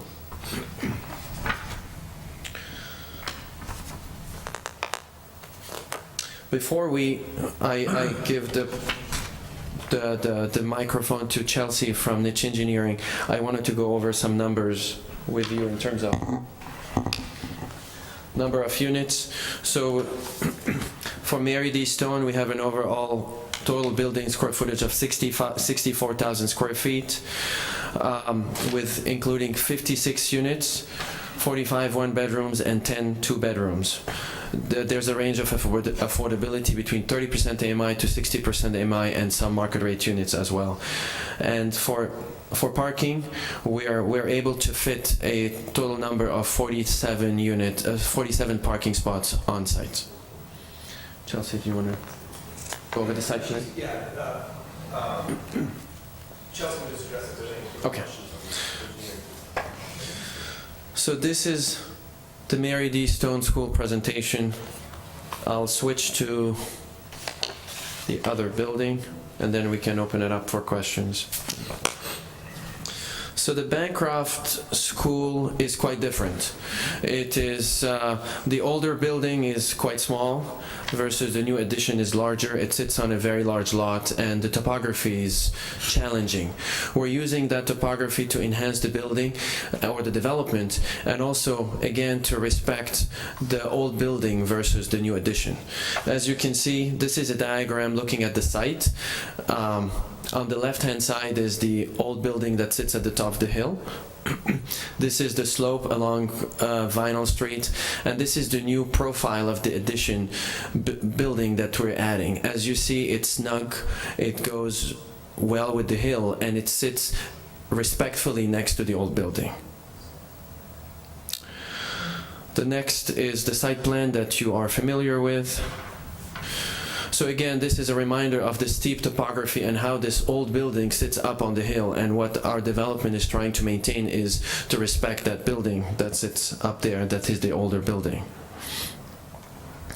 A quick diagram to explore, to explain why the building is shaped this way and how it sits on the site. We have a baseball field and we have a large parking lot, and we think that seniors and inhabitants of the building want to have as much interaction with the community, the kids playing, the youth who are playing across. So that's why the building is in a wide V-shaped, looking onto the ball field, to maximize the views onto this ball field. The roof, as you can see, is in this shape here because we want to maximize daylight and sunlight to come into the back of the building, where we're creating a nice garden and courtyard. And we're providing a one-level connector between the old building and the new building. So if I'm driving down Vinyl Street and I look, you can see how the old building is treated as a little jewel sitting at the top of the hill, and then you have the new building that accompanies it and just works with it. And this is the shape of that V-shaped building looking onto the parking lot.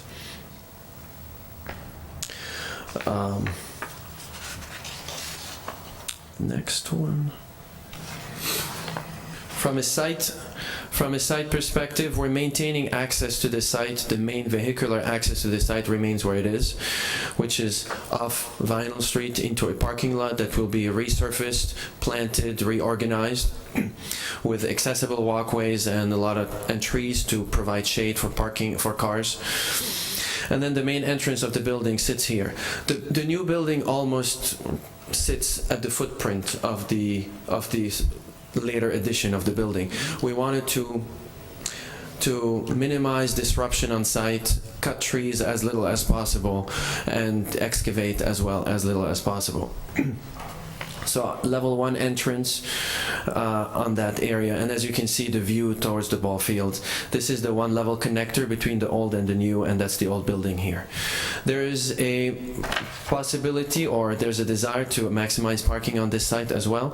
So we're resurfacing this upper portion of the site for additional parking for the building. I'm sorry, may I just interrupt for 1 second? Yes. So I didn't realize with the applicant's presentation, I thought we were going to cover the Mary D project and then the JB project. So just for an administrative formality, I'd like to open the hearing for the JB project as well. Do I have a motion to open that hearing? Motion to open. Second. All in favor? Aye. Just so, because they're overlapping their presentations, I want to make sure we cover for both. Thank you, I apologize. Sorry about that. That's okay. So the building, oops. That's level 1. It'll be similarly organized as the other building, that a middle portion where you have the life in the building and the more public areas where people can interact with community members, and to the right and to the left, more private apartments. There again, Penrose Properties have very strict standards of security and management. So for this building, we're also following the same standards to have direct view to who's coming in and out of the building, etc. The second level of the building, because there's a difference in grade, the first level of the new building sits alone, then the connection happens on the second level. You have a direct breezeway with a large community room up here, which actually sits now where you have the stairs that goes up to the old building. It will be a large community room and a possibility to access a courtyard where residents could do some planting activities or live outdoor during the summertime. I forgot to mention that both developments will have new elevators, and each building would have at least 2 elevators for accessibility for the residents of the building. So this is when we start seeing the 2 floors of the 2 buildings being separate, but they're connected on level 2, and it's mostly residential floor with a grouping of 2 and 1 bedroom apartments. Again, that's the top floor, which is the 4th level of the building. From a facade perspective, we're following the same concept as we have done at Mary D. Stone. We're grouping windows. We're providing large windows for natural light, and we're providing this glass connector between both buildings to enliven that building from the street and reflect the life in the building.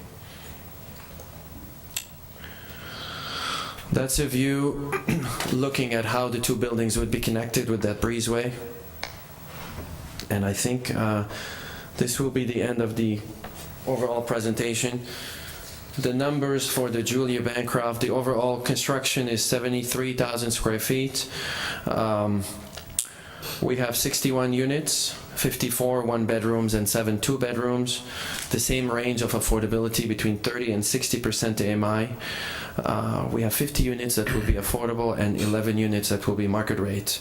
And for a parking count, because the site is larger and allows us to do more, we have provided 99 spaces for cars on that site, including this linear parking lot right here that currently exists that will be reorganized and repaved. So I think that will be the end of my presentation.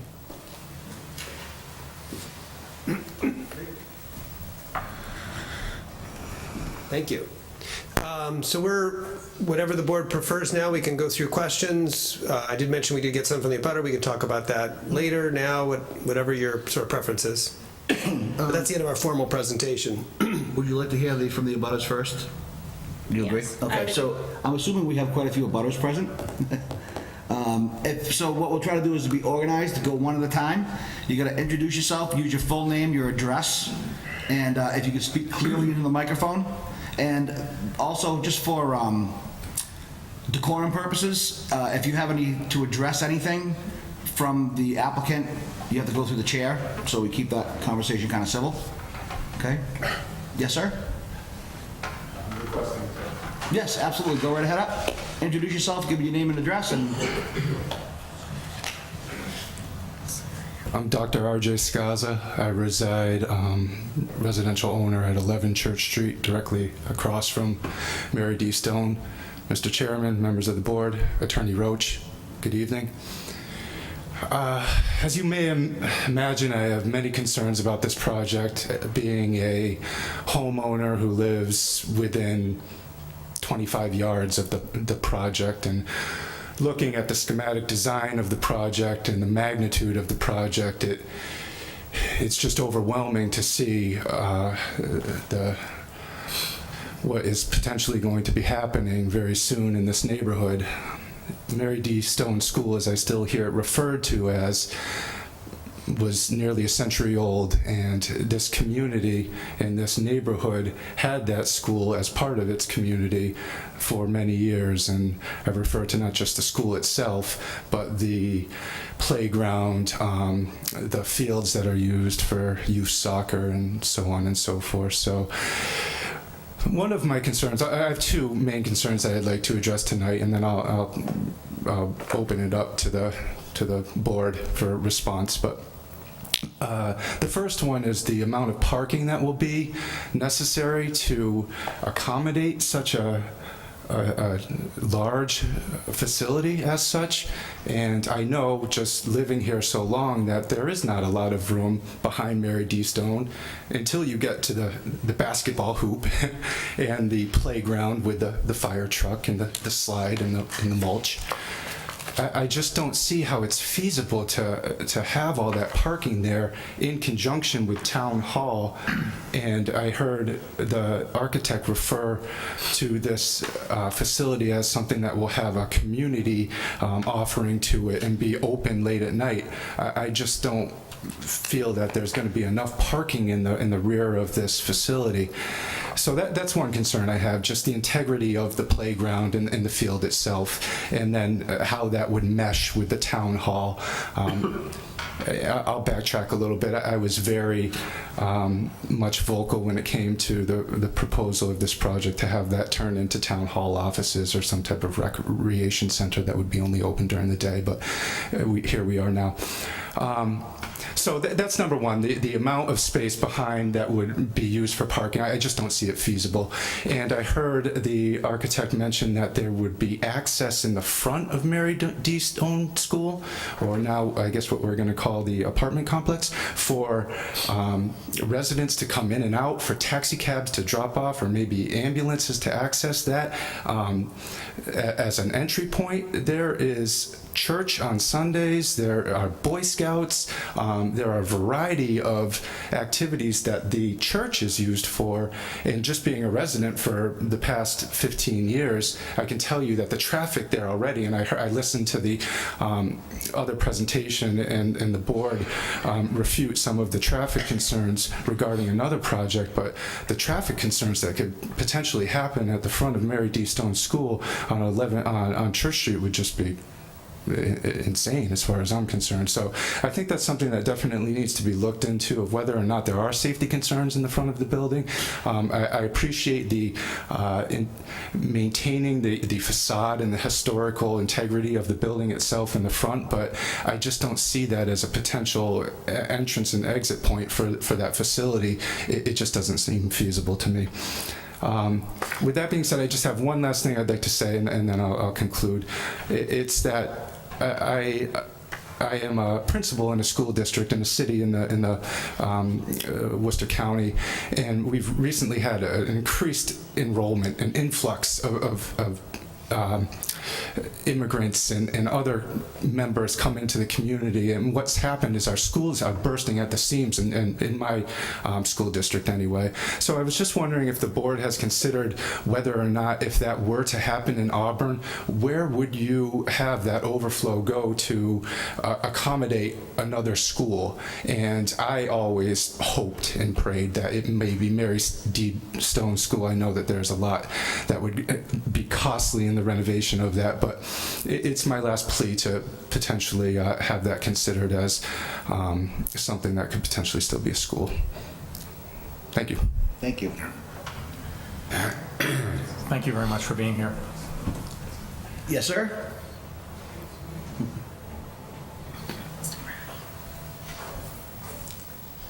Thank you, board members.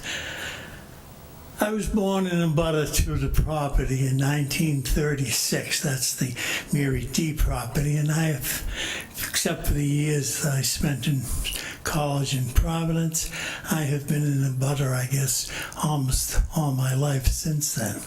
I spent the first 8 years of my formal schooling in that school. I learned to play baseball and football in the area behind that school before the multiple additions to it, which made it non-handicapped accessible as it is now as a school building.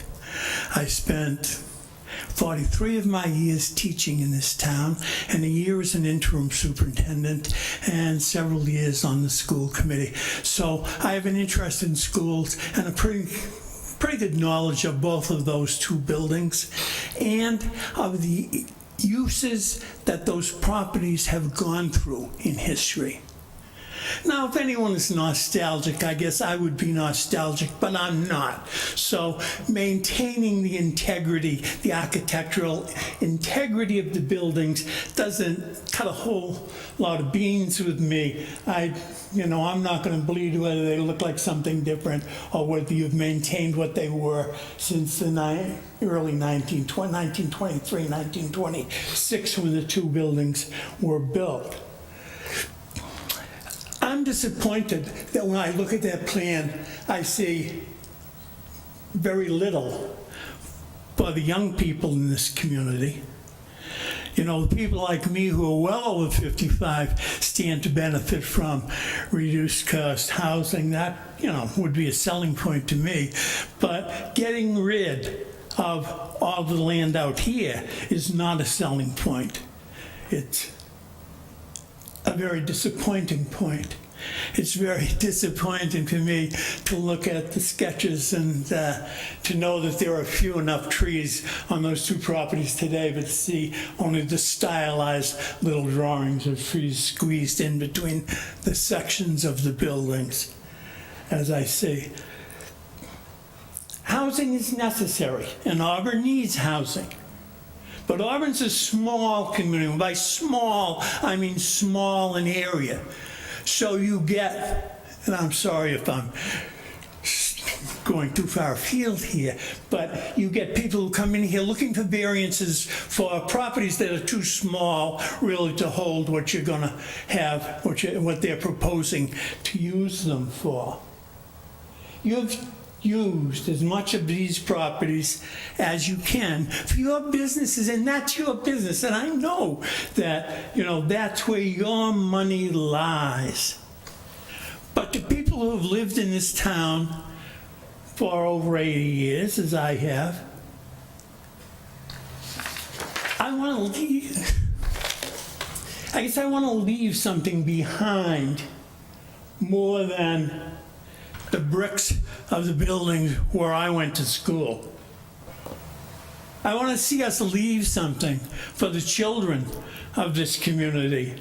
And I see damn little in two plans. More here, although I can't really tell you where the baseball field is in that plan, if that's the existing parking area, because the field is right there. So you're not going to see much looking out the building across that broad parking lot to an area that's 10 feet below the parking lot, which the baseball field is. I don't see much left of the area at the Boyce Street end of the property where there is now a tot lot, and there are swings, and there are places for activities for children in the neighborhood. I think of my own childhood in this neighborhood, and I think of the people who have moved here. And you're all younger than me, I guess. And you have children, and they should have a place devoted to them. And that to me is much more important than cramming every last apartment we can to replace Julia Bancroft and Mary D. That would be the true legacy for these sites. That would be showing some concern for the value historically of these sites, which were areas for children, which will, under these plans, bring the town some money, I know. And I know Julie would give me heck if she heard me talking like this. I'm sure my people there will report to her. But it seems to me there should be more that we think of in those buildings. And elderly apartment, market or below market, 50. How many people over 55 are going to have kids that are going to visit them there? How many are going to care a bit if there is youth activity in their backyards? Very few, I imagine. I know the mess now over the parking in this lot and the school lot. I know how hard it is, by the way, to have two cars come in that access road off Church Street that you show. I used to regret when I had to visit that building as a superintendent, trying to get in and out that access. That's terrible. But I can only say, I hope that, and I don't know what authority you have over plans like this, and I know that these housing plans are pretty much governed by state laws, which says there can't be much community saying, no, you can't do it this way, yes, you got to do it that way. I know that. But I think we have more to think of than people my age who are going to live for 5 years in those nice apartments with the same bricks that I went to school in, when you take those bricks and do the nice broad windows, because those sites are worth more to this town than a few elderly apartments. Thank you. Mr.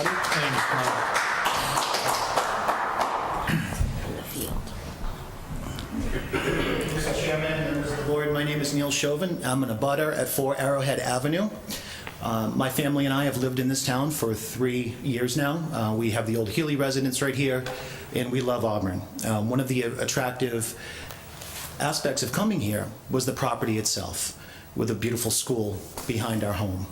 And we had inquired proactively before we purchased our property about the reuse or potential reuse of the Mary D. Stone School, at which time we were told the talk track was in annex to the town hall, something along those lines, which we thought would be a great solution. So with that, unfortunately, I was unable to join the last meeting as I was traveling on business out of the country, but I'm glad to stand here before you today and advocate for my family and our investment, which is our home. And, you know, our home is very special to us. There's many factors, as beautiful as these plans are and as grand as these buildings are, they do adversely impact us, so I would like to respectfully outline a few things here with you today. The first one being, and please forgive me, but I believe that you do have some papers that may have been distributed prior to the meeting. Thank you. Main point being privacy. It's a very imposing building. It's beautiful, but my lot is extremely low. It's downhill, and as I look up today, I already see quite a bit of the facade that's there on the portion that will be teared down. When the new structure goes up, it's going to be about twice as high as it is now. So simply in my backyard, I look up and I'm going to see nothing but a building going across. I can accept that. It's good for the town. It's good business here. Obviously, there's not much I can do to change that, other than respectfully ask that there is some privacy that's added to this plan to accommodate us. And I do say that as respectfully as I can, because right now when I look at all the plans and everything that's online, I don't see any allotment for that. So I think that would be something that would be a big miss out of respect for the community. Privacy in form of a standardized 10-foot privacy fence, PVC, maintenance-free, somewhere at the top of that lot, or shrubbery, something along those lines that would give not only, let's call it the private aspect, but protection from the debris from the construction and or the demolition that'll be occurring there, as well as noise.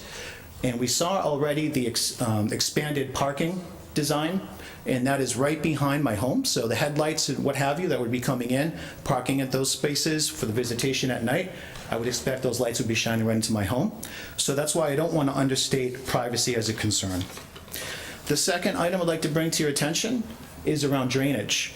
I have heard from recent parties that have done some work on my property that there were issues with Mary D. and the storm drainage system there. I can't comment. I'm not an engineer, structural engineer or anything like that. But I would say that we get water in the basement as it is today. So I'm very concerned about the water table changing with any aspect of construction up there.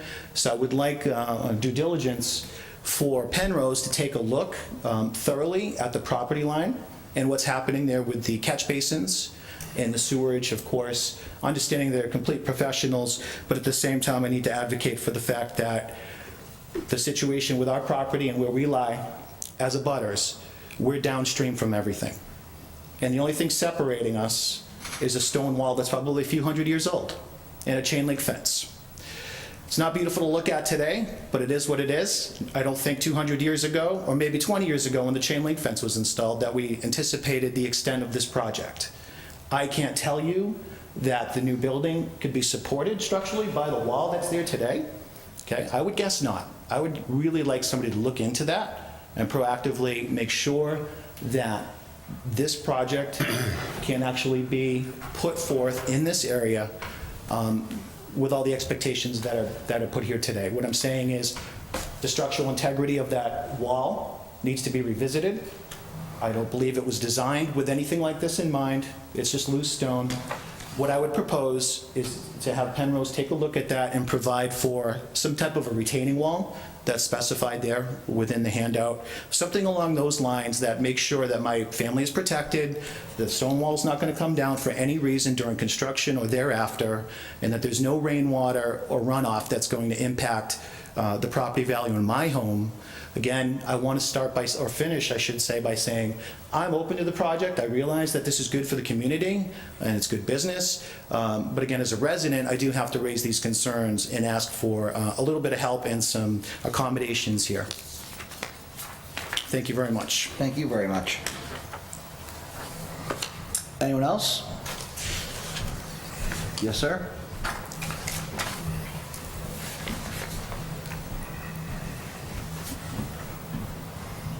Evening, my name is Chad Gaylord. I live on 8 Arrowhead Ave, also abutting. A couple concerns with my neighbor. That wall itself, it's well over 100 years old. Along with the wall, there are also several oak trees that have outgrown the wall itself, henceforth pushing the stones out.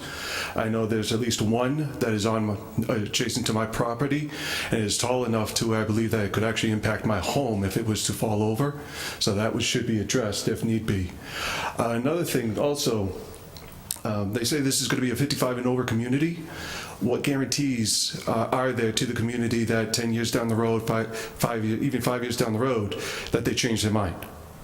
Okay, I understand that it is going to be a low-income housing, something like that.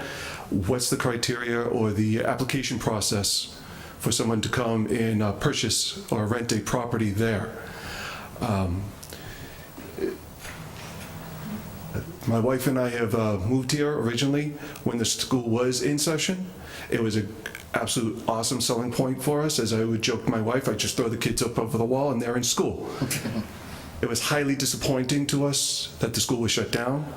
We were okay with it to be returned into offices, maybe even part of this town hall itself. The last thing we wanted was a community, a center as it is, a apartment center. Again, like with the other said, traffic is an issue. Cars going in and out is an issue. Accidents happen. Malfunctions with vehicles happen. Afraid that one day a car will go through a wall or something and into one of our lawns and, God forbid, one of our properties. The gentleman over here spoke of at night, the lights would be lit up and you would see life inside. That's fine.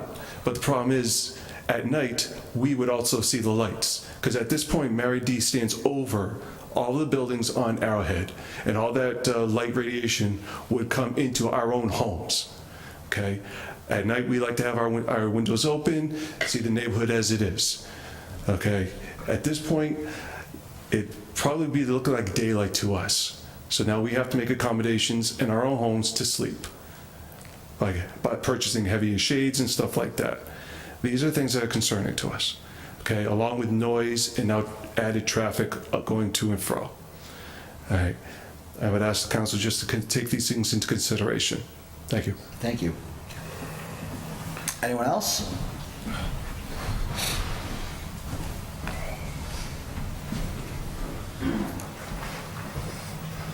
Jim Callahan. I live at 3 Arrowhead Ave. I live right across the street from the last two people that spoke. I do have a few concerns, as they did. I can say I bought here, and I was looking for having a school right across the street, having a playground for my kids to play at. They were up here this evening playing. I was not expecting to have an apartment complex, but so be it if that's what's going to happen. My concerns are the stone walls, things like that, but I live right across this way. The headlights are going to come through, is going to light up my property.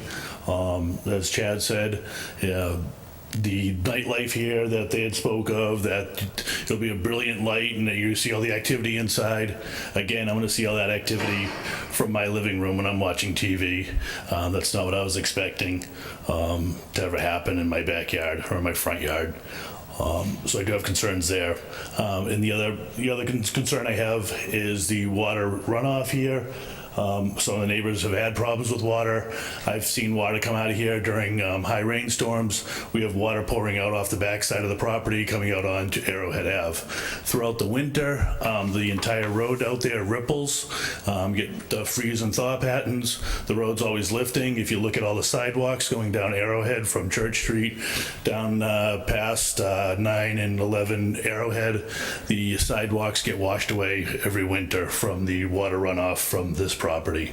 So those are some big concerns I have here, because once you start disturbing all this property, what's going to change the water table? Again, we live downhill from here.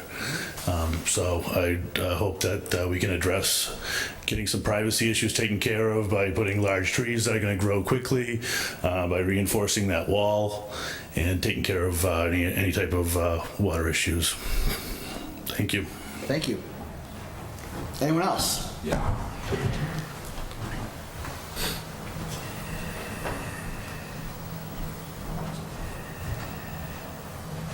Good evening. Steve Miller, 9 Arrowhead. I lived in town since 1994. I would say I'm very much opposed to this project. I'm also very disappointed that the town has even gone this far looking into this type of project. This is a neighborhood of single-family homes, almost exclusively. Most of the people, I moved here, and I'd say most of the people also moved here because it was single-family homes. You're now going to fundamentally and significantly change the whole character of this neighborhood. I don't think it should be done. I'd also tell you that most of us live now at a time when our pension programs have been eliminated or frozen, and our asset, the most valuable asset to us, is now our home, and you're putting those property values at risk. I would say if you really want to do something that's good for this town, you take this, respectfully I say this to you, you use this piece of land to develop a really nice park for kids to play in. This is the only park within this whole area. And again, as a gentleman in the red said, and he said it very eloquently, what kind of space is there going to be for ball fields for a park with this type of project? It's not going to be there. You have an opportunity to make a really nice park for the kids in this community. My grandkids are coming here. I'd like to take them to a nice place to be able to play ball with them. Another thing you might do is have a town pool that could be funded by the people who use it. That would be a great thing for this town. This is a project that does not fit this neighborhood whatsoever. Thank you. Thank you. Yes, ma'am?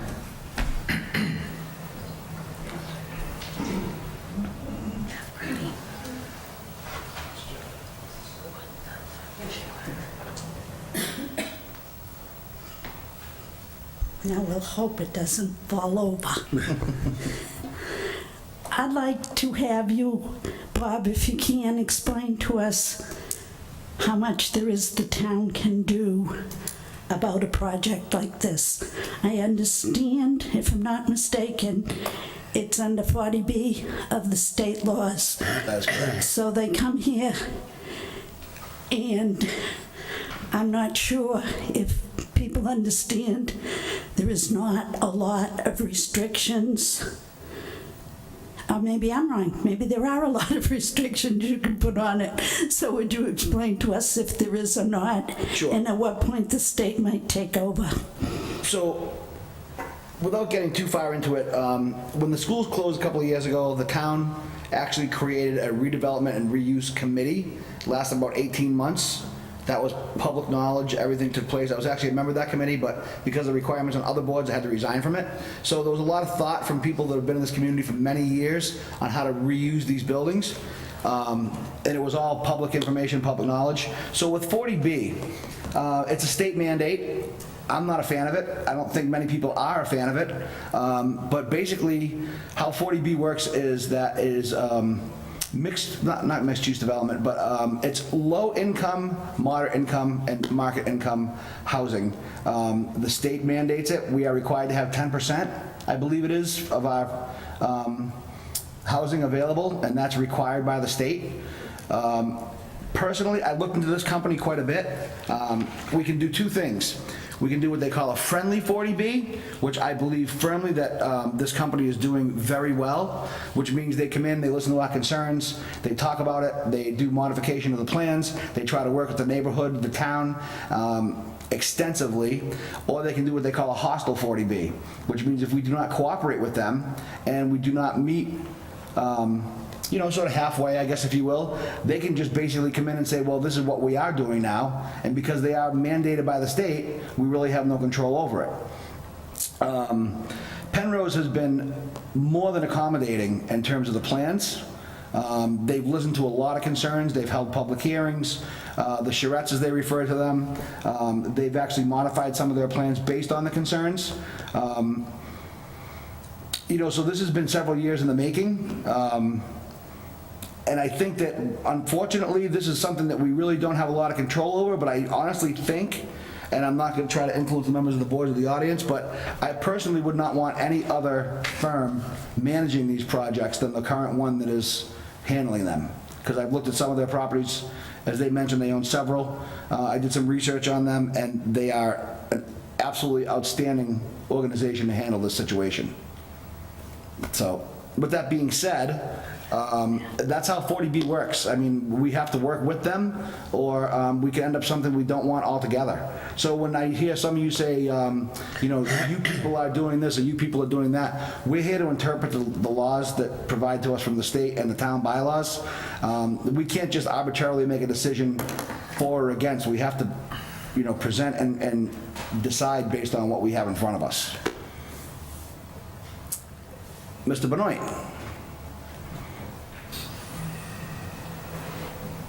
Good evening, Mr. Chairman, members of the board. My name is Matthew Benoit. I'm the town planner in Auburn. I just want to elaborate a little further on the process that got us here.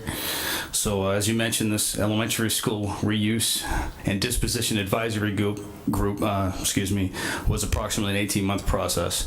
In addition to that recommendation, and I don't believe it's been said yet, part of their recommendation was to preserve the historic nature of the facades of the building, which Penrose is doing. Another part of that recommendation was to ensure that it was 55 plus affordable housing and not just any affordable housing.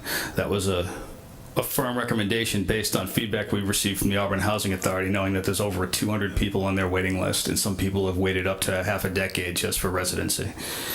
Another piece of that recommendation was to preserve the fields at both sites, JB and Mary T, so that the ball field at Julia Bancroft will not be impacted by this, will still be owned by the town. There will be a lot division on both JB and Mary D to keep the fields as part of town property as is. In addition to that, and I'm sure Mr. Adams will get into this piece, but Penrose will also be putting some money into the playgrounds to update the playgrounds and even relocate or expand the one that's at Mary D a little bit based on some of the parking needs. I also want to say that there was an article at town meeting in May for putting this out to bid. This was voted in favor by town meeting after a long process that started as early as 2015 once the schools went offline. And the town meeting did vote favorably for this to put it out RFP for affordable housing based on the recommendation from the Elementary School Reuse and Disposition Advisory Group. In addition to that, after Penrose submitted their application, won their bid, and then subsequently submitted their application, we did receive comments from both the Board of Selectmen and the Planning Board, who, in writing, relayed their favor for this sort of development also. I'm going to backtrack one more thing. Part of the school reuse group's analysis, aside from walking through both facilities to see them, was to get an architectural study of Mary D. Stone. That's because we, too, were curious about using it for an annex to Town Hall. And we wanted to know if this could be more offices, more office space, community meeting space. And the expenses that we realized to bring the building up to ADA compliance were astounding. And that's why the recommendation from the committee ended up becoming the second most important need, in our opinion, was for senior housing.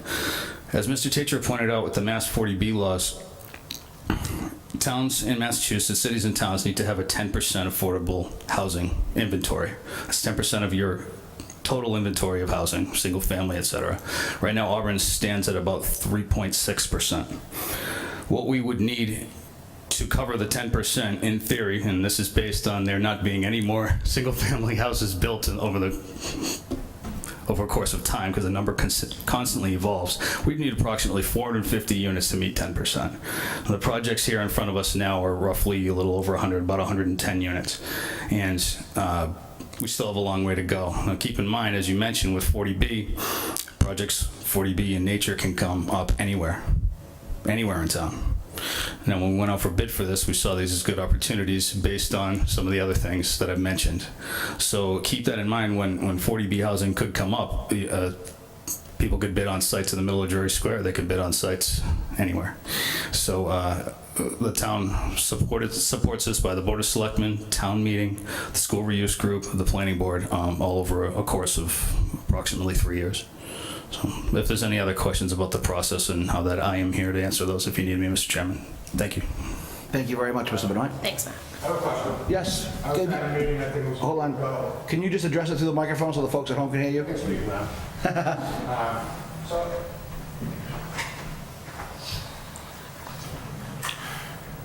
Steve Miller. I was at a meeting about, I think it was a year ago this summer. It took place here. I don't think it was the planning board, though.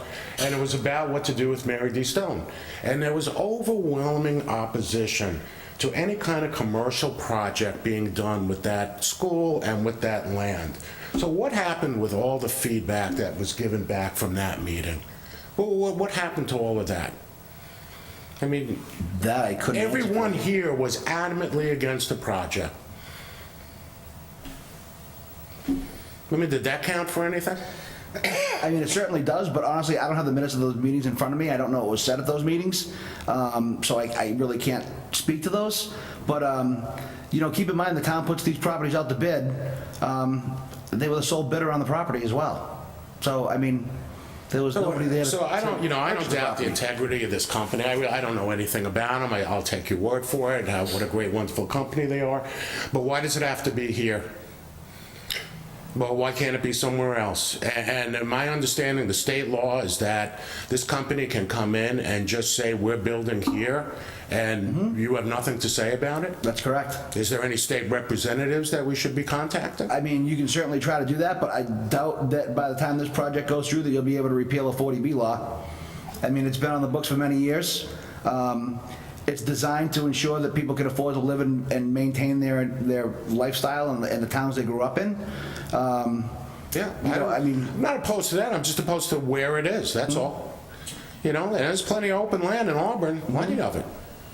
So if you recall, maybe about a year or two ago, they had another 40B proposal came in over in the Packagug area off of Curtis Street. That because we were able to purchase that land as a community and prevent that project from coming in because it was farmland. It's the only time we have first right of refusal is when it's agricultural. Otherwise, we have no choice. That's just the way it works. I thought this was the United States. We had choice. We do. We can choose to petition our elected officials to repeal those laws, but it won't happen in this case. Okay. Anyone else?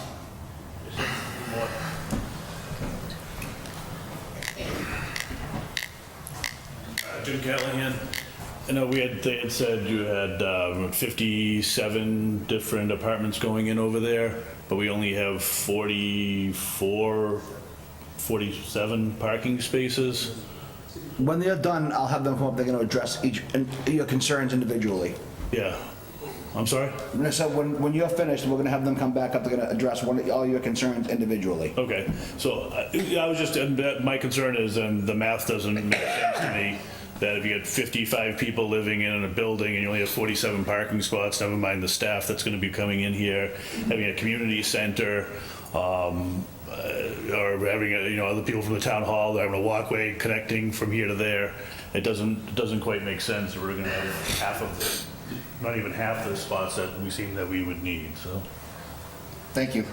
I understand that there may be other property that's being looked at for parking. I just wanted to address that also.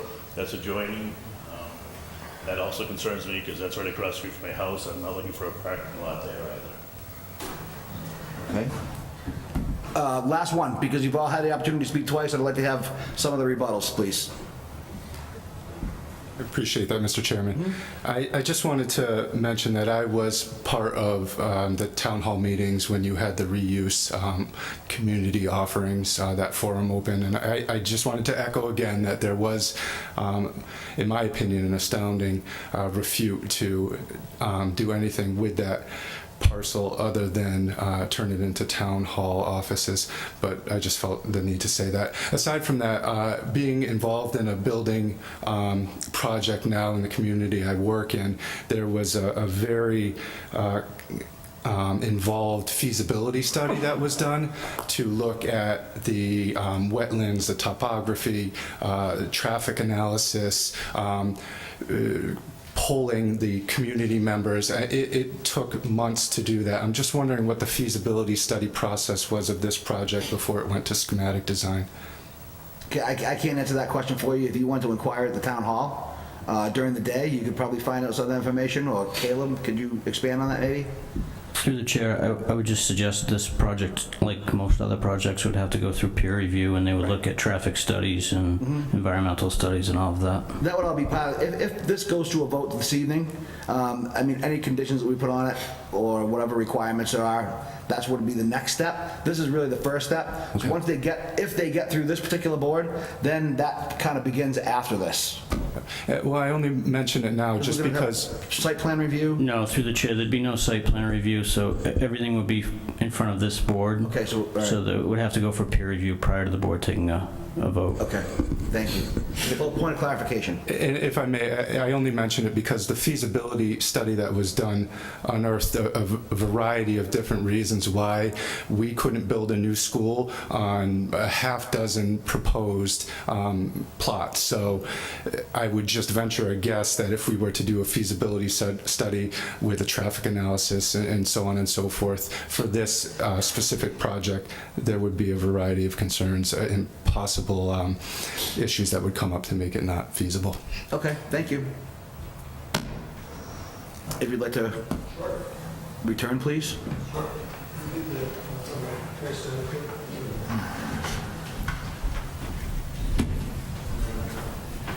No, I just want to be able to refer to the picture. Thank you, Mr. Chairman. I think I'll start with the comments that you made. I mean, you hit the nail on the head. I mean, there are 40Bs and there are 40Bs, right? And the typical 40B is exactly what you said. Somebody shows up here and has bought a parcel of land in the town and is then telling you what they're going to do on their own private parcel. This was a completely different process, right? This was the friendly kind. This was the you put out an RFP. The town put out an RFP. The RFP. The sort of the highest and best use in the RFP was to do affordable senior housing, and so that's the process. The 40B process is really the tool or the mechanism for being able to advance this project. I mean, that's the vehicle that we use collectively to be able to get the zoning in place to do the project. So I do appreciate the comments you made about our being friendly and working with the town, and we're obviously going to continue to do that and to address the concerns of the neighborhood. And then thank you also, Matt. I did want to talk about the playground. That was something that we are excited to be next to a playground. I mean, that's like a real amenity for us. I looked when I was looking at these sites, when we saw the sites and started to think about how we would work with them and interact with them. These guys have heard the story a dozen times, but I'll tell it again. So in my hometown of Reading, there's an old school building that they converted into affordable assisted living, and one of the requirements on the developer was he had to maintain the soccer field in front of the building that was there. And my son used to play soccer on that field, and I would come to watch him play, and the residents of the building would come out and sit on the front porch and watch the kids play. And I just thought that was such a wonderful way to have sort of an intergenerational connection between those two groups of demographics, that these two sites lend us that same opportunity. And so, as Matt had said, we are working not only to keep the playground, but actually to invest in it and actually make some improvements to allow, in particular here at Mary D. Stone, to allow the residents to interact in some way with them. We're still sort of working on that, but one of the things that we have done here, I don't know if you can really see, but there's a strip here, sort of be a seating area. And the idea is we're going to try to put benches and things in there so that we'll encourage the residents of the building to come out and watch and see the activities that are taking place on the front lawn. So the playground will definitely be better than it actually is now today after we're done with these projects. There were some concerns, some traffic concerns. I think the important thing about traffic is really about the peak use and when you have traffic issues. what we're putting there now is such a less of an intensive use of traffic than the existing school, right?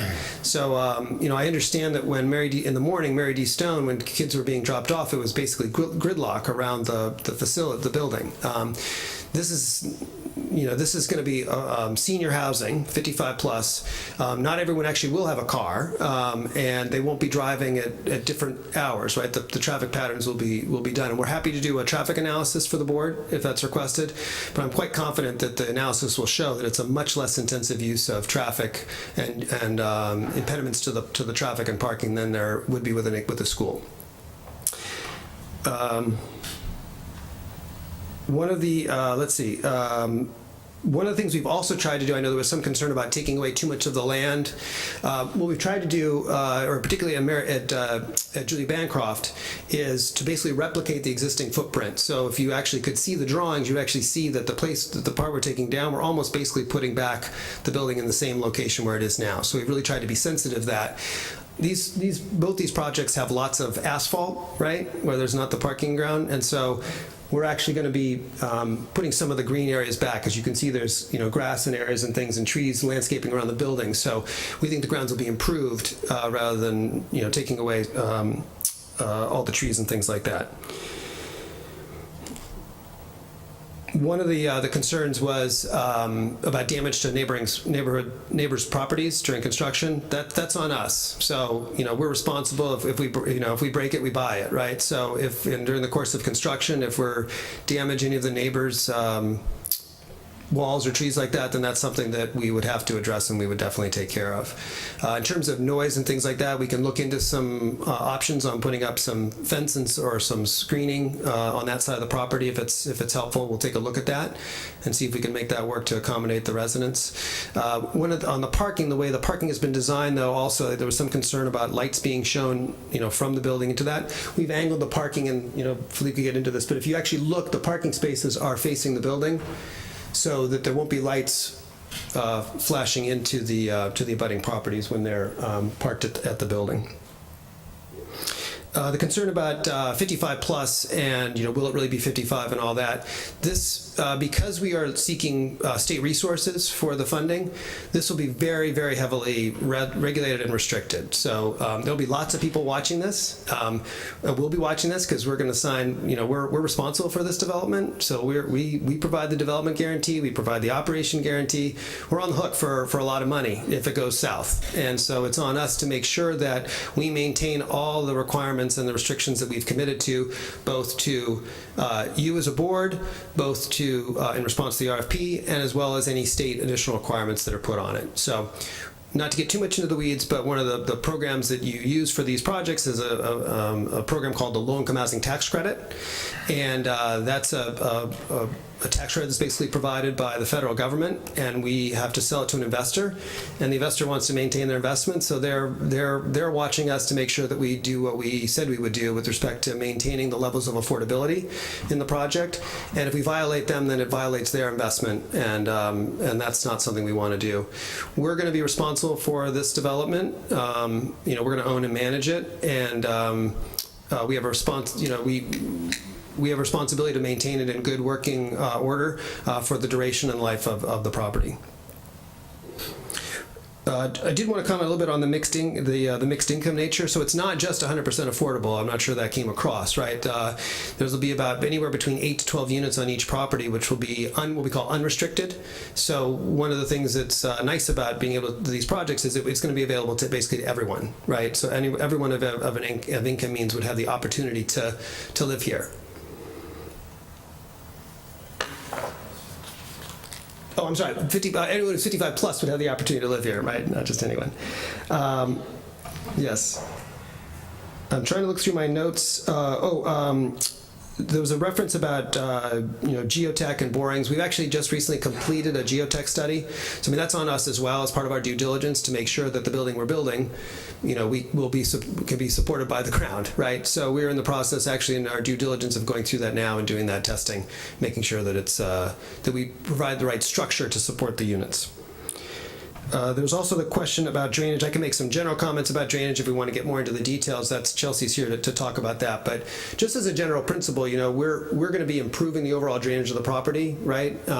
When we do these developments, we have to put in retentions and maintain, manage the water in a certain way. And so I think that the residents will find that, you know, at the end of the day, the drainage on the site will be better than it is now. I mean, as it is now, there are clogged drains and things like that. All that stuff will be eliminated. We'll put in a whole new drainage system, and it'll be much better than it is now. I think that, we could talk a little bit about the parking, right? So we did, as you had mentioned, made some real changes to get more parking spaces, particularly on Mary D. Stone. Our experience has been with senior housing is that not everyone does have a car. So you don't necessarily need to have a space for every resident. Here we're almost at a 1-to-1 ratio, so we're pretty close. We feel pretty confident. For us, it's really a marketability issue, right? It's really on us. If we don't have enough parking and someone has a car, they're not going to come live there. So we never want to put ourselves in that position, but ultimately that's on us. Right? And we feel confident that we can market this building with the number of spaces that we have. And we've worked very closely with the town to create these additional spaces here to get us to the 47 number. And the town's been helpful in talking to us about an easement there to work on that. We've also had conversations that, you know, there is not as much demand on the parking in the town hall. We've looked at that. We talked with Julian, the town manager, and that there would be, if there is additional parking, there are informal opportunities for, at least on this back corner in particular, for people able to utilize those spaces. So I feel pretty confident, and again, we're doing this with the town, and they've been very supportive of that there's a sort of an informal sharing relationship there. And so we feel really confident that we've got the right parking number. Can I just ask a couple of questions? I think that some folks have maybe thought about. So at the JB project, yes, there's that existing parking lot. Will folks that come and see their kids' games be able to park there still? Is that going to be part of the town property? I just want to make sure we're clear on that. So it's actually helpful to talk about. What you're not really seeing here is where the property lines are between what the property is that the town is giving to us and what the town is maintaining. Actually, I guess you can kind of see it here. Oh, yes, you do. Okay, so actually, even though this is drawn on here, this is not the property that you're giving to us. The town is retaining this. So the property line actually goes through this way here. Yep.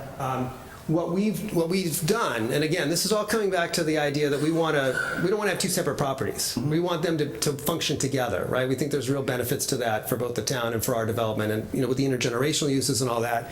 So what we asked the architects to do, and I think they did a great job, is to try to figure out how sort of to integrate the parking, even though it's going to be different ownerships, right? So they've created this drive here where it will really look and function as a single parking lot. This will actually be us that we will own. That will be yours. We've got money in the budget to improve that parking lot as we do ours. So that'll be another benefit to the town to utilize. And so it will obviously be utilized very well for functions for when there's soccer events or baseball, things like that.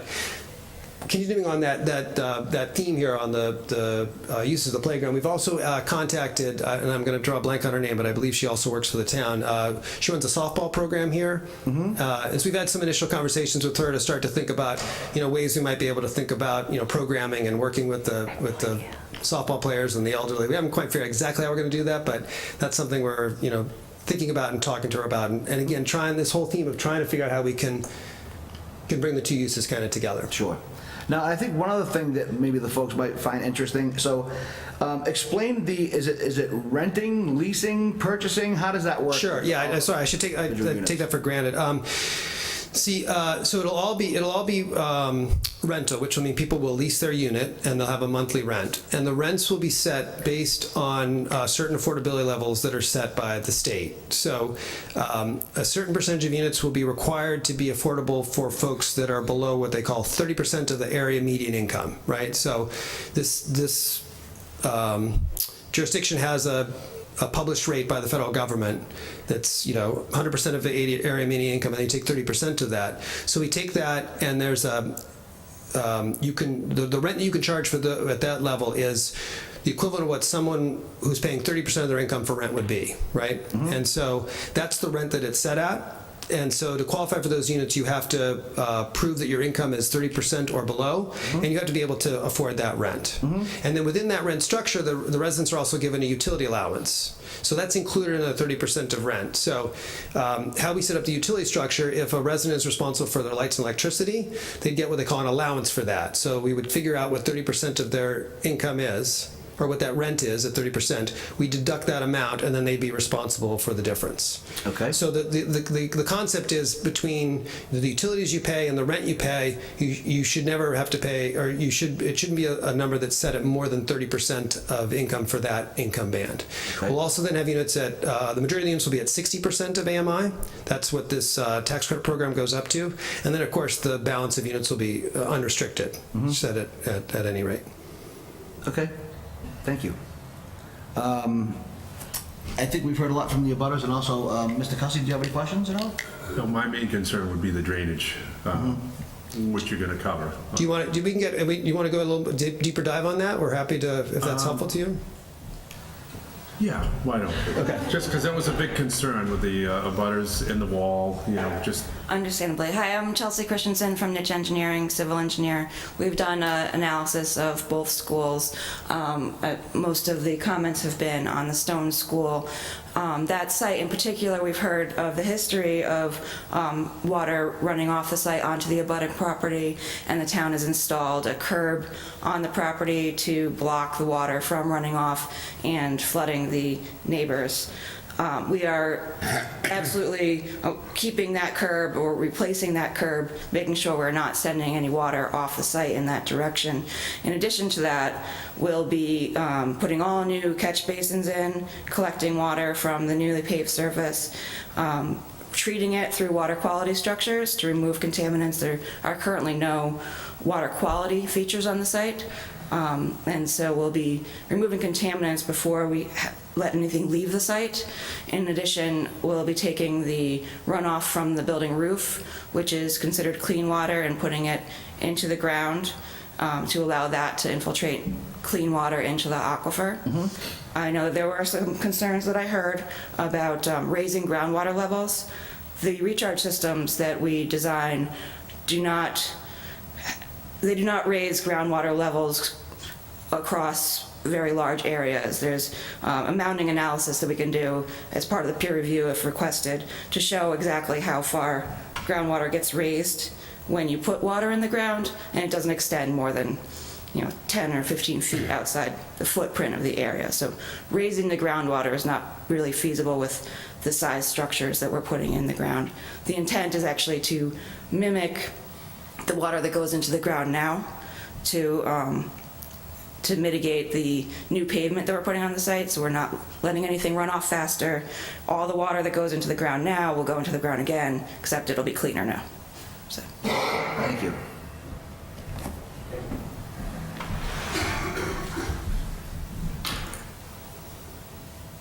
And the wall, is the wall going to? So that's interesting. So the wall, we actually don't see the wall from the property, because if you can we put the, actually you won't be able to see it, will you? From do we have a? Oh, I mean, we don't have a perspective here. Well, so and maybe I'll get this wrong. I mean, you live there, but the wall was sort of the first we'd heard of that, because when we're your backyard is set below grade here, right? And so the wall actually just, I believe, comes right up to the driveway, right? So, and we were just actually looking at a survey plan to try to figure out actually who owns the wall. It's a little bit unclear. It looks like the line is like right on the wall. So, we'll have to do some research to figure out, where that wall is owned. And so I think, it's obviously over there. I'm not sure how structurally related it is to the driveway. Obviously we'll get into that and look at that, but Yeah, just so it's structurally sound. We don't want it falling down, rocks falling. Yeah, again, if it's their property and in the course of construction we break it, we buy it, right? So we got to be, we'll make sure that we're not damaging our neighbors' abutters' property in any way. Yeah.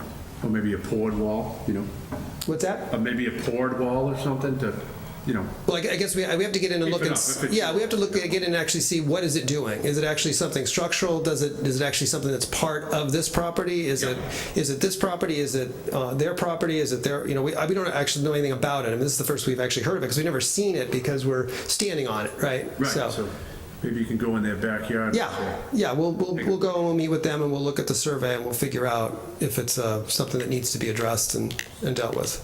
Great, thank you. Yeah. Mr. Chacolo? Nothing at this time. Mr. Maron? Nothing, Mr. Chairman. Thank you. Roach? No, I'm going to wait till we close the public hearing. Okay.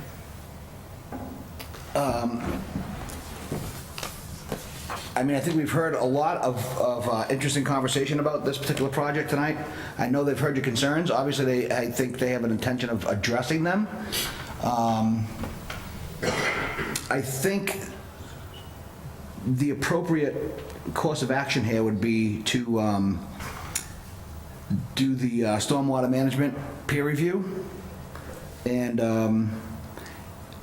I would be open to hear other members of the board's consideration on whether or not we actually need a traffic study. Personally, I don't think we do, but I'm not gonna weigh in on that really further until I hear from all the rest of you. Can we close the hearing? Yeah, okay, I'll make a motion to close the public hearing. Motion to close. Second. All in favor? Aye. Okay. So I think traffic-wise, I'm not overly concerned with JB.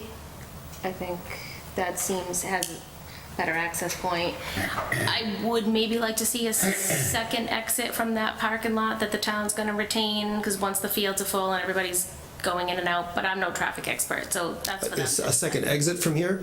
Is that, I'm sorry, is that? On the, from the JB one, The Mary G. I mean, Oh, on Julia Bancroft. from the Julia Bancroft. Oh, yeah, Oh. sorry, I'm saying JB, like everybody knows what that. Oh, I see. Like a second, like over here, is that what you're thinking? Yes, Okay. but I'm no traffic expert. Right. The Mary D. Stone traffic does concern me. I think you are correct, and when the traffic study is done, it will show that the impact is less than it was when it was the school. But I am very familiar with the property, especially Dr. Skaza, who lives directly across the street, and that's a very narrow road, an ambulance there or a cab there. I'm not crazy about that.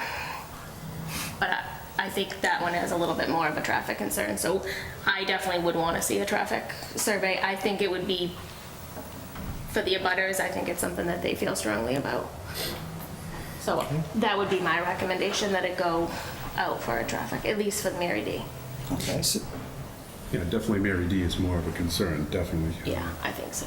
Okay. But I think that, like they're saying before, there were school buses and. Yes. It's probably, and it was all concentrated at the same time. Right, twice a day. Right. Right. So, but I wouldn't be against sending. I wouldn't be against the traffic. Okay. I wouldn't be against that. I have a question though that you mentioned the peer review. Are we going to move forward on these, on the waivers requested prior to the peer review? No, as of the last hearing, I think if we're going to require the peer review, we have to continue. But not, you know, we have to have this information in front of us. We have to make sure that the abutters are satisfied with the results of the peer review, and, you know, another public hearing to make sure that everybody has the opportunity to hear what the results are. So as a matter of housekeeping, we will be taking no action on this tonight. If that's what we If that's what we just, yeah, if we decide to move forward with the peer reviews. That would be my suggestion. Okay. Mr. Maron, any comments? I have no concern with requesting the peer review. I would agree. I don't know, maybe it's just a matter of process. Do we have the authority to condition to order a traffic review, or is that something that site planning takes care of, Caleb?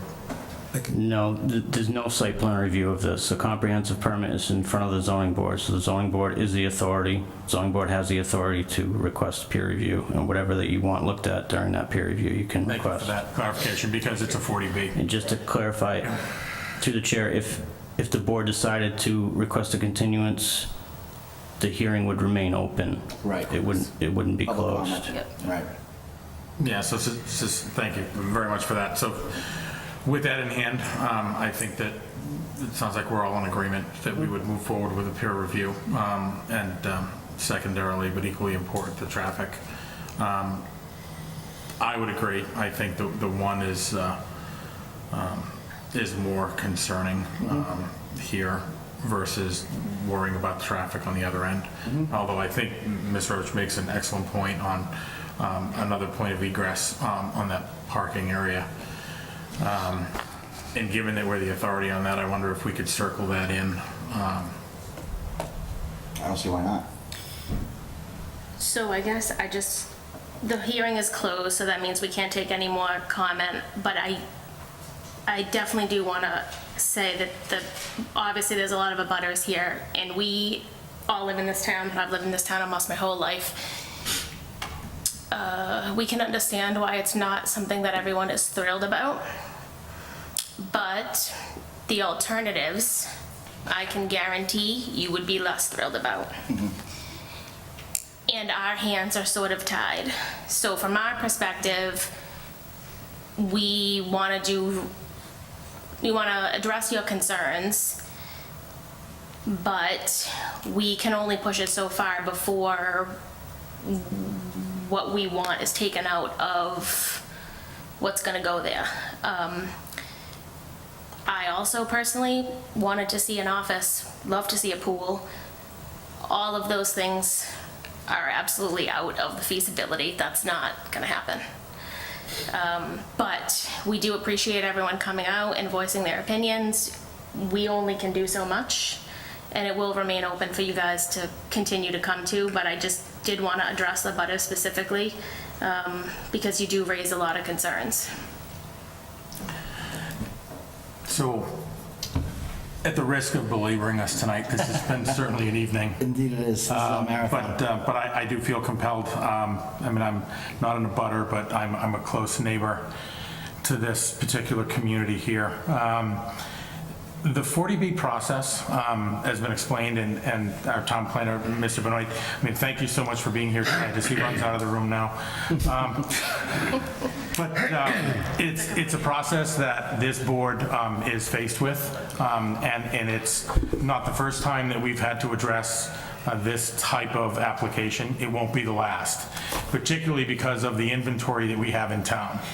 I personally look forward to a time when we have more control and we have better than 10%, so that we have more of a say in what happens in our neighborhood, and that we have more teeth to react to what your concerns have been this evening.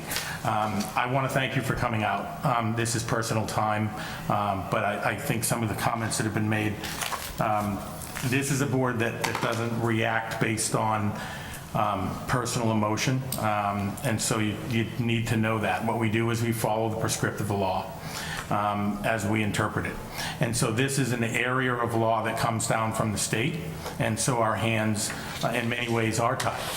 But I would echo some comments for what it's worth, that I have done some research on this particular company, and I would agree with Mr. Chairman that faced with this type of application, we really couldn't do better than to partner with an organization such as this.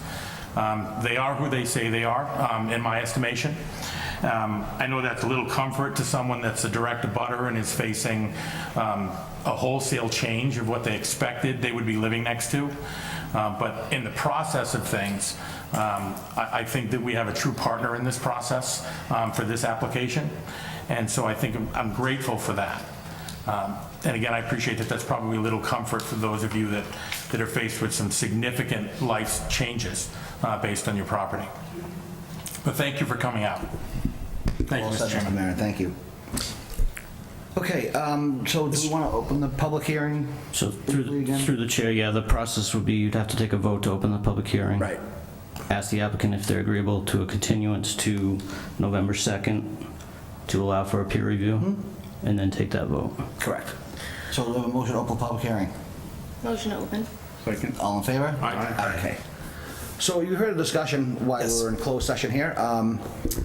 I believe that the board is in agreement that we should have a traffic study done, at least at the Mary D. Stone site here, and a peer review of the stormwater management system. Absolutely. That's we're perfectly amenable to doing that. Yeah. Okay. So we'll get to And, work on getting that study done and coordinating with whoever you want us to do. We'll make our architects and civil engineers available to get whoever you pick to do the peer review to get them what they need.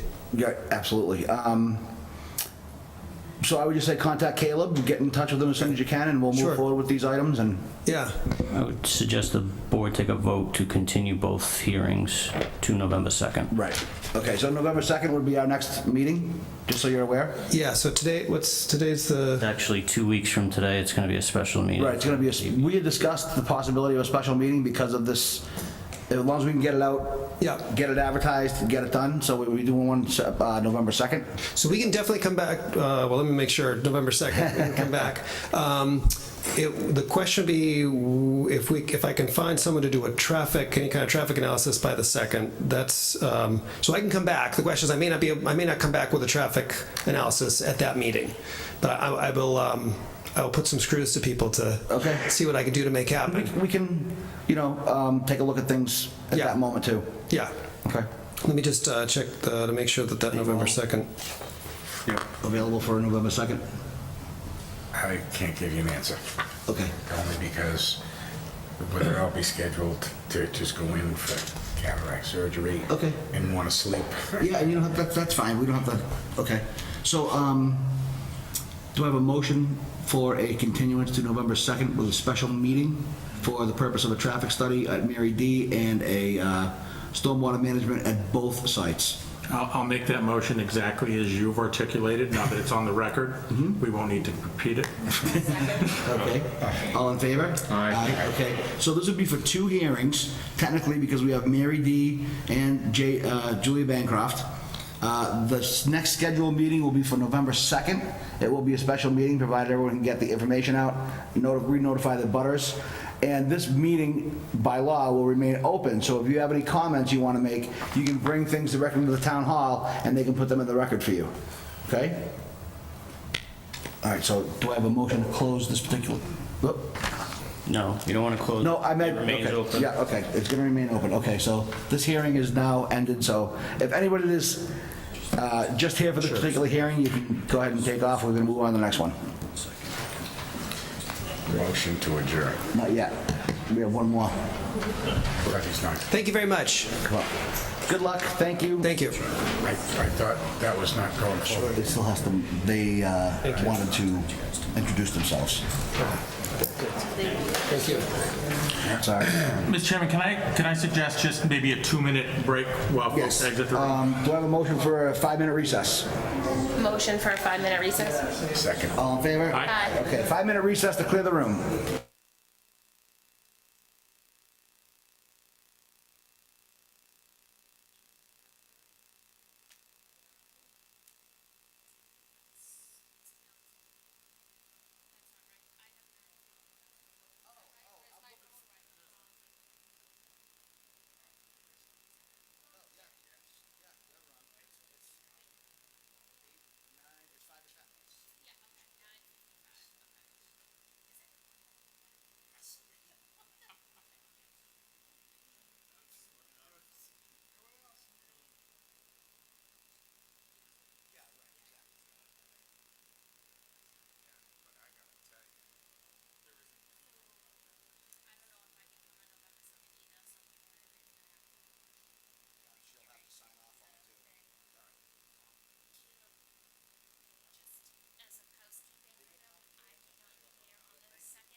over our petition here? I'll tell them. Matt, can you get the hallway? Can we clear the hall? Because it's just really bad acoustics if we don't. Sound is on, thank you. Okay, do I have a motion? Oh, I'll wait for Ms. Roach. Do I have a motion to come out of recess? Motion to come out of recess? Second? Second. All in favor? Aye. Okay, so the final hearing this evening, supposed to be 8 o'clock, and I apologize for the delay. SWEB or SWEB Development USA LLC requesting a special permit under section 3240 of the Auburn zoning bylaws for the development of a 6.0 megawatt solar photovoltaic installation on property located at 430 Rochdale Street, Auburn, Mass. Map 37, parcel 7. Is the applicant present? We are. Hi. So I think you might be aware, before we begin, that, do I have a motion to open the hearing? Motion open here. Second. All in favor? Aye. Aye, okay, so we noticed a discrepancy with your application. This particular project would require a 300-foot buffer for the notification of abutters, and yours went to 100 feet. Yes. So what required is then we would have to, we can hear your presentation, we can't make any decision tonight, and you'll have to continue to the next meeting, and we have to re-notify all those abutters. Absolutely. And yeah, well, that's what we're planning on doing. So yeah, thanks for sticking around, guys. Some of the abutters came, some of the abutters left. But yeah, we plan on making sure all those abutters, they have been notified now, but just we need more buffer time. Right. So actually, we looked at a little case law, as in fact, Mr. Benoit did some research for us, and very grateful for that. Thank you. 5 days, according to case law, was inadequate. 13 days was deemed adequate. Yeah. So we are only at 1 day. Yeah. Yeah. So neither of those fit those criteria. By the time the next meeting rolls around, we should be good, and we should have more faces in the audience as well. Sure. Our company, we've also been making a concerted attempt to get out and speak to everyone ahead of time. So folks who are here today, as well as the people who came and left, we've all met with, at least once, and we intend to do that with the new abutters that are within the 300-foot buffer as well. So today, absolutely understand that we can't make any decisions, but we figured we all came out, so we'd use a bit of the time, and we won't keep everyone super late tonight. So That's okay. About that. Just to introduce our company and who we are, what we do, and just to get an overview of the project, might make it easier if we're not going in fresh the next time. So thanks for the endurance, guys. Okay, thank you. So yeah, we are SWEB Development. Myself, I'm here. My name is Michael Carey. Sarah Rosenblatt and Thomas Elsenwinger are here as well. We're working with a company called Weston Sampson. They're our engineering and design consultant. They were here tonight, but decided where they're going to come, the next time when we actually have a decision to make. So yeah, we were looking at a project at 430 Rochdale Street. But yeah, first a little bit of background on who we are. We're basically the development arm of WEB. WEB is an Austrian company, but we have a strong presence in North America. Our headquarters is actually in Halifax, Nova Scotia, although we're doing a lot of work in the United States these days. We're an independent power producer. So unlike many, presumably, of the other solar developers you'd see come through town, we actually own and operate projects long term. Our company makes money off the sale of electricity. We also develop our own projects, but the goal that we have is to purchase property, put modules on that property, and become part of the community and sell power into the grid for 20-year periods. So we usually buy the land, build a project, and keep the rest of the land essentially untouched, except for our grid connection.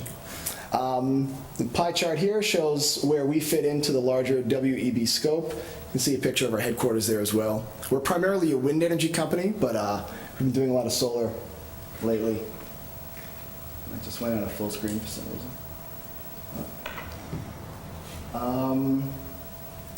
Yeah, a couple of give a sense of where we are. What's that? We have a number of projects in Nova Scotia as well as Maine, as well as all throughout Europe. Strong solar presence down in southern Italy. Quite beautiful down there, as Thomas will tell you. Specifically tonight, we'd like to talk about this property on Rochdale Street. So it's a rural residential zoning. Three-phase power runs down Rochdale Street. So that's the power lines with the crossbar that we need to connect into for solar projects for utility scale. Basically, our goal is to work within the confines of this already cleared area. The only trees that we're looking to cut down for this project are this small isthmus between the fields, as well as a small strip along the western edge just to prevent shading.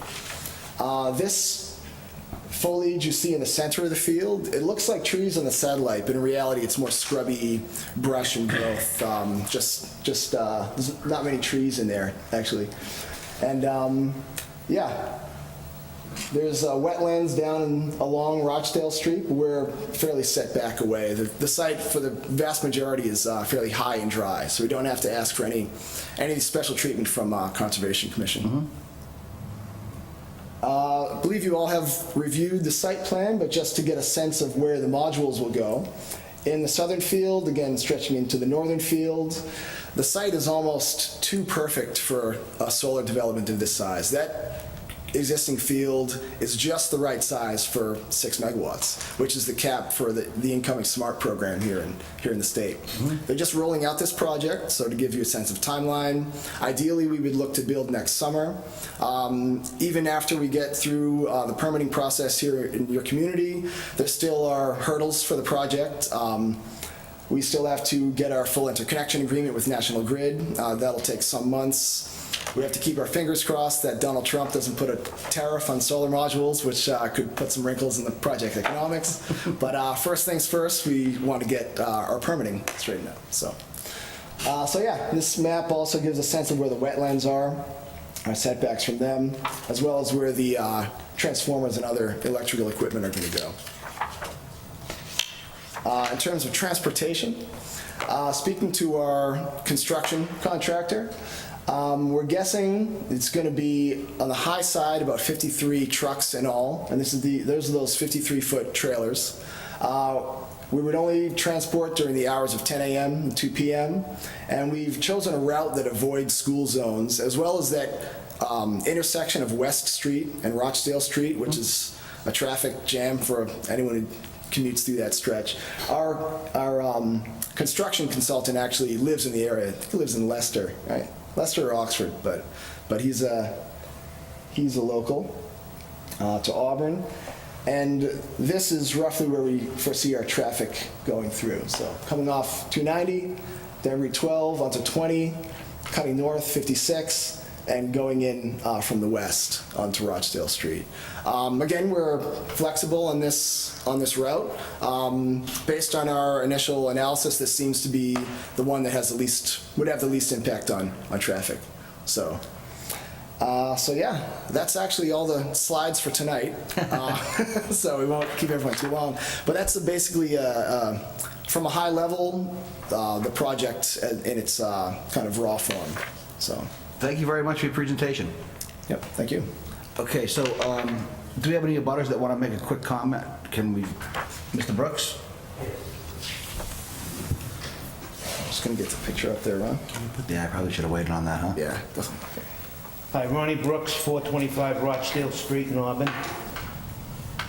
I live right here, and my house is actually higher than the field, and I look down at it. So my biggest concern is the glare and looking at the panels, because as we discussed the other day, they'll be cocked at better than a 45 degrees towards my house. Okay. Okay, so we'll see all of that. And there are some trees I have in the front here, which are poplar, but we're gonna take them down because they snap in ice storms, and the power lines run up there, right where the poplar trees are. So there's no way that you're not going to see the whole thing. And if I can just read a few things that are of concern. Sure. Screening, noise, radiation, construction, conditions, dust, and traffic when it happens. Mike told me that the grass was going to stay, and when they take the center section out, they'll reseed it. You also said that there would be no future development of the rest of the site. And I would think that that should be a condition. Solar glare, I think there's a thing where you have to do a glare study because you're within 5 miles of the airport. Yeah, if you want to go. So we just actually covered this in a previous meeting too, but Caleb? Yeah, through the chair, I think they're required to notify the airport, and then the airport makes a determination whether a study's required or not. Right, because we just had that discussion last month when they were proposing one on package travel. Okay. Property value effect. There's a screen on Rochdale Street. I mean, for if you're down at the bottom of my land, you would look, and he said that that wasn't going to be touched. You know, I would want these between the planning board and hopefully your board, if it is approved at all, to be conditions. And I'd like to see a bond to cover the removal of it when the 20-year period's done, or unless they're going to start something else. And then different peer reviews and those things. Okay. Thank you, sir. So, our next scheduled meeting is for November 16th. So I'm sure that will give you an adequate amount of time to re-notify the abutters with the 300-foot zone. And then we can listen to the rest of your presentation, address Mr. Brooks' concern at that point, and we can take it from there. Okay, so do I have a... Mr. Chairman? Go ahead. I'm sorry. There was another abutter, I believe. Oh, did you want to speak quickly? Sure, go ahead. I'm sorry. I apologize. I didn't realize. So, Dave Clayman, I'm at 20 High Street in Auburn, so I actually immediately abut the field. So my wife is actually the homeowner. She's ill this evening, but we're very much in favor of the project. We were not in favor of the development that we had seen proposed earlier. So we're the only home on High Street, and the idea of turning that into a public road and having 220 homes or whatever was the original development plan we had seen was certainly not attractive to us. So we're very much in favor. They've been out to the house. They've had good commentary. We did discuss glare a little bit and melting, so they've been very gracious and very communicative with us. So just want to speak in favor of the project, if that's okay. Yeah, no, great. I appreciate that. Thank you so much. I apologize for overlooking you. Okay, so do I have a motion to close the public hearing? Motion to close the public hearing? Through the chair. Just clarification, we want to make a motion to continue. Right, well, that's what I meant. I apologize. I did that last time too. So a motion to end this particular part of the hearing for the public, but we're going to continue the hearing until 11/16/2017. So that's our next meeting. So do I have a motion to continue, in which time the meeting will remain, the hearing will remain open?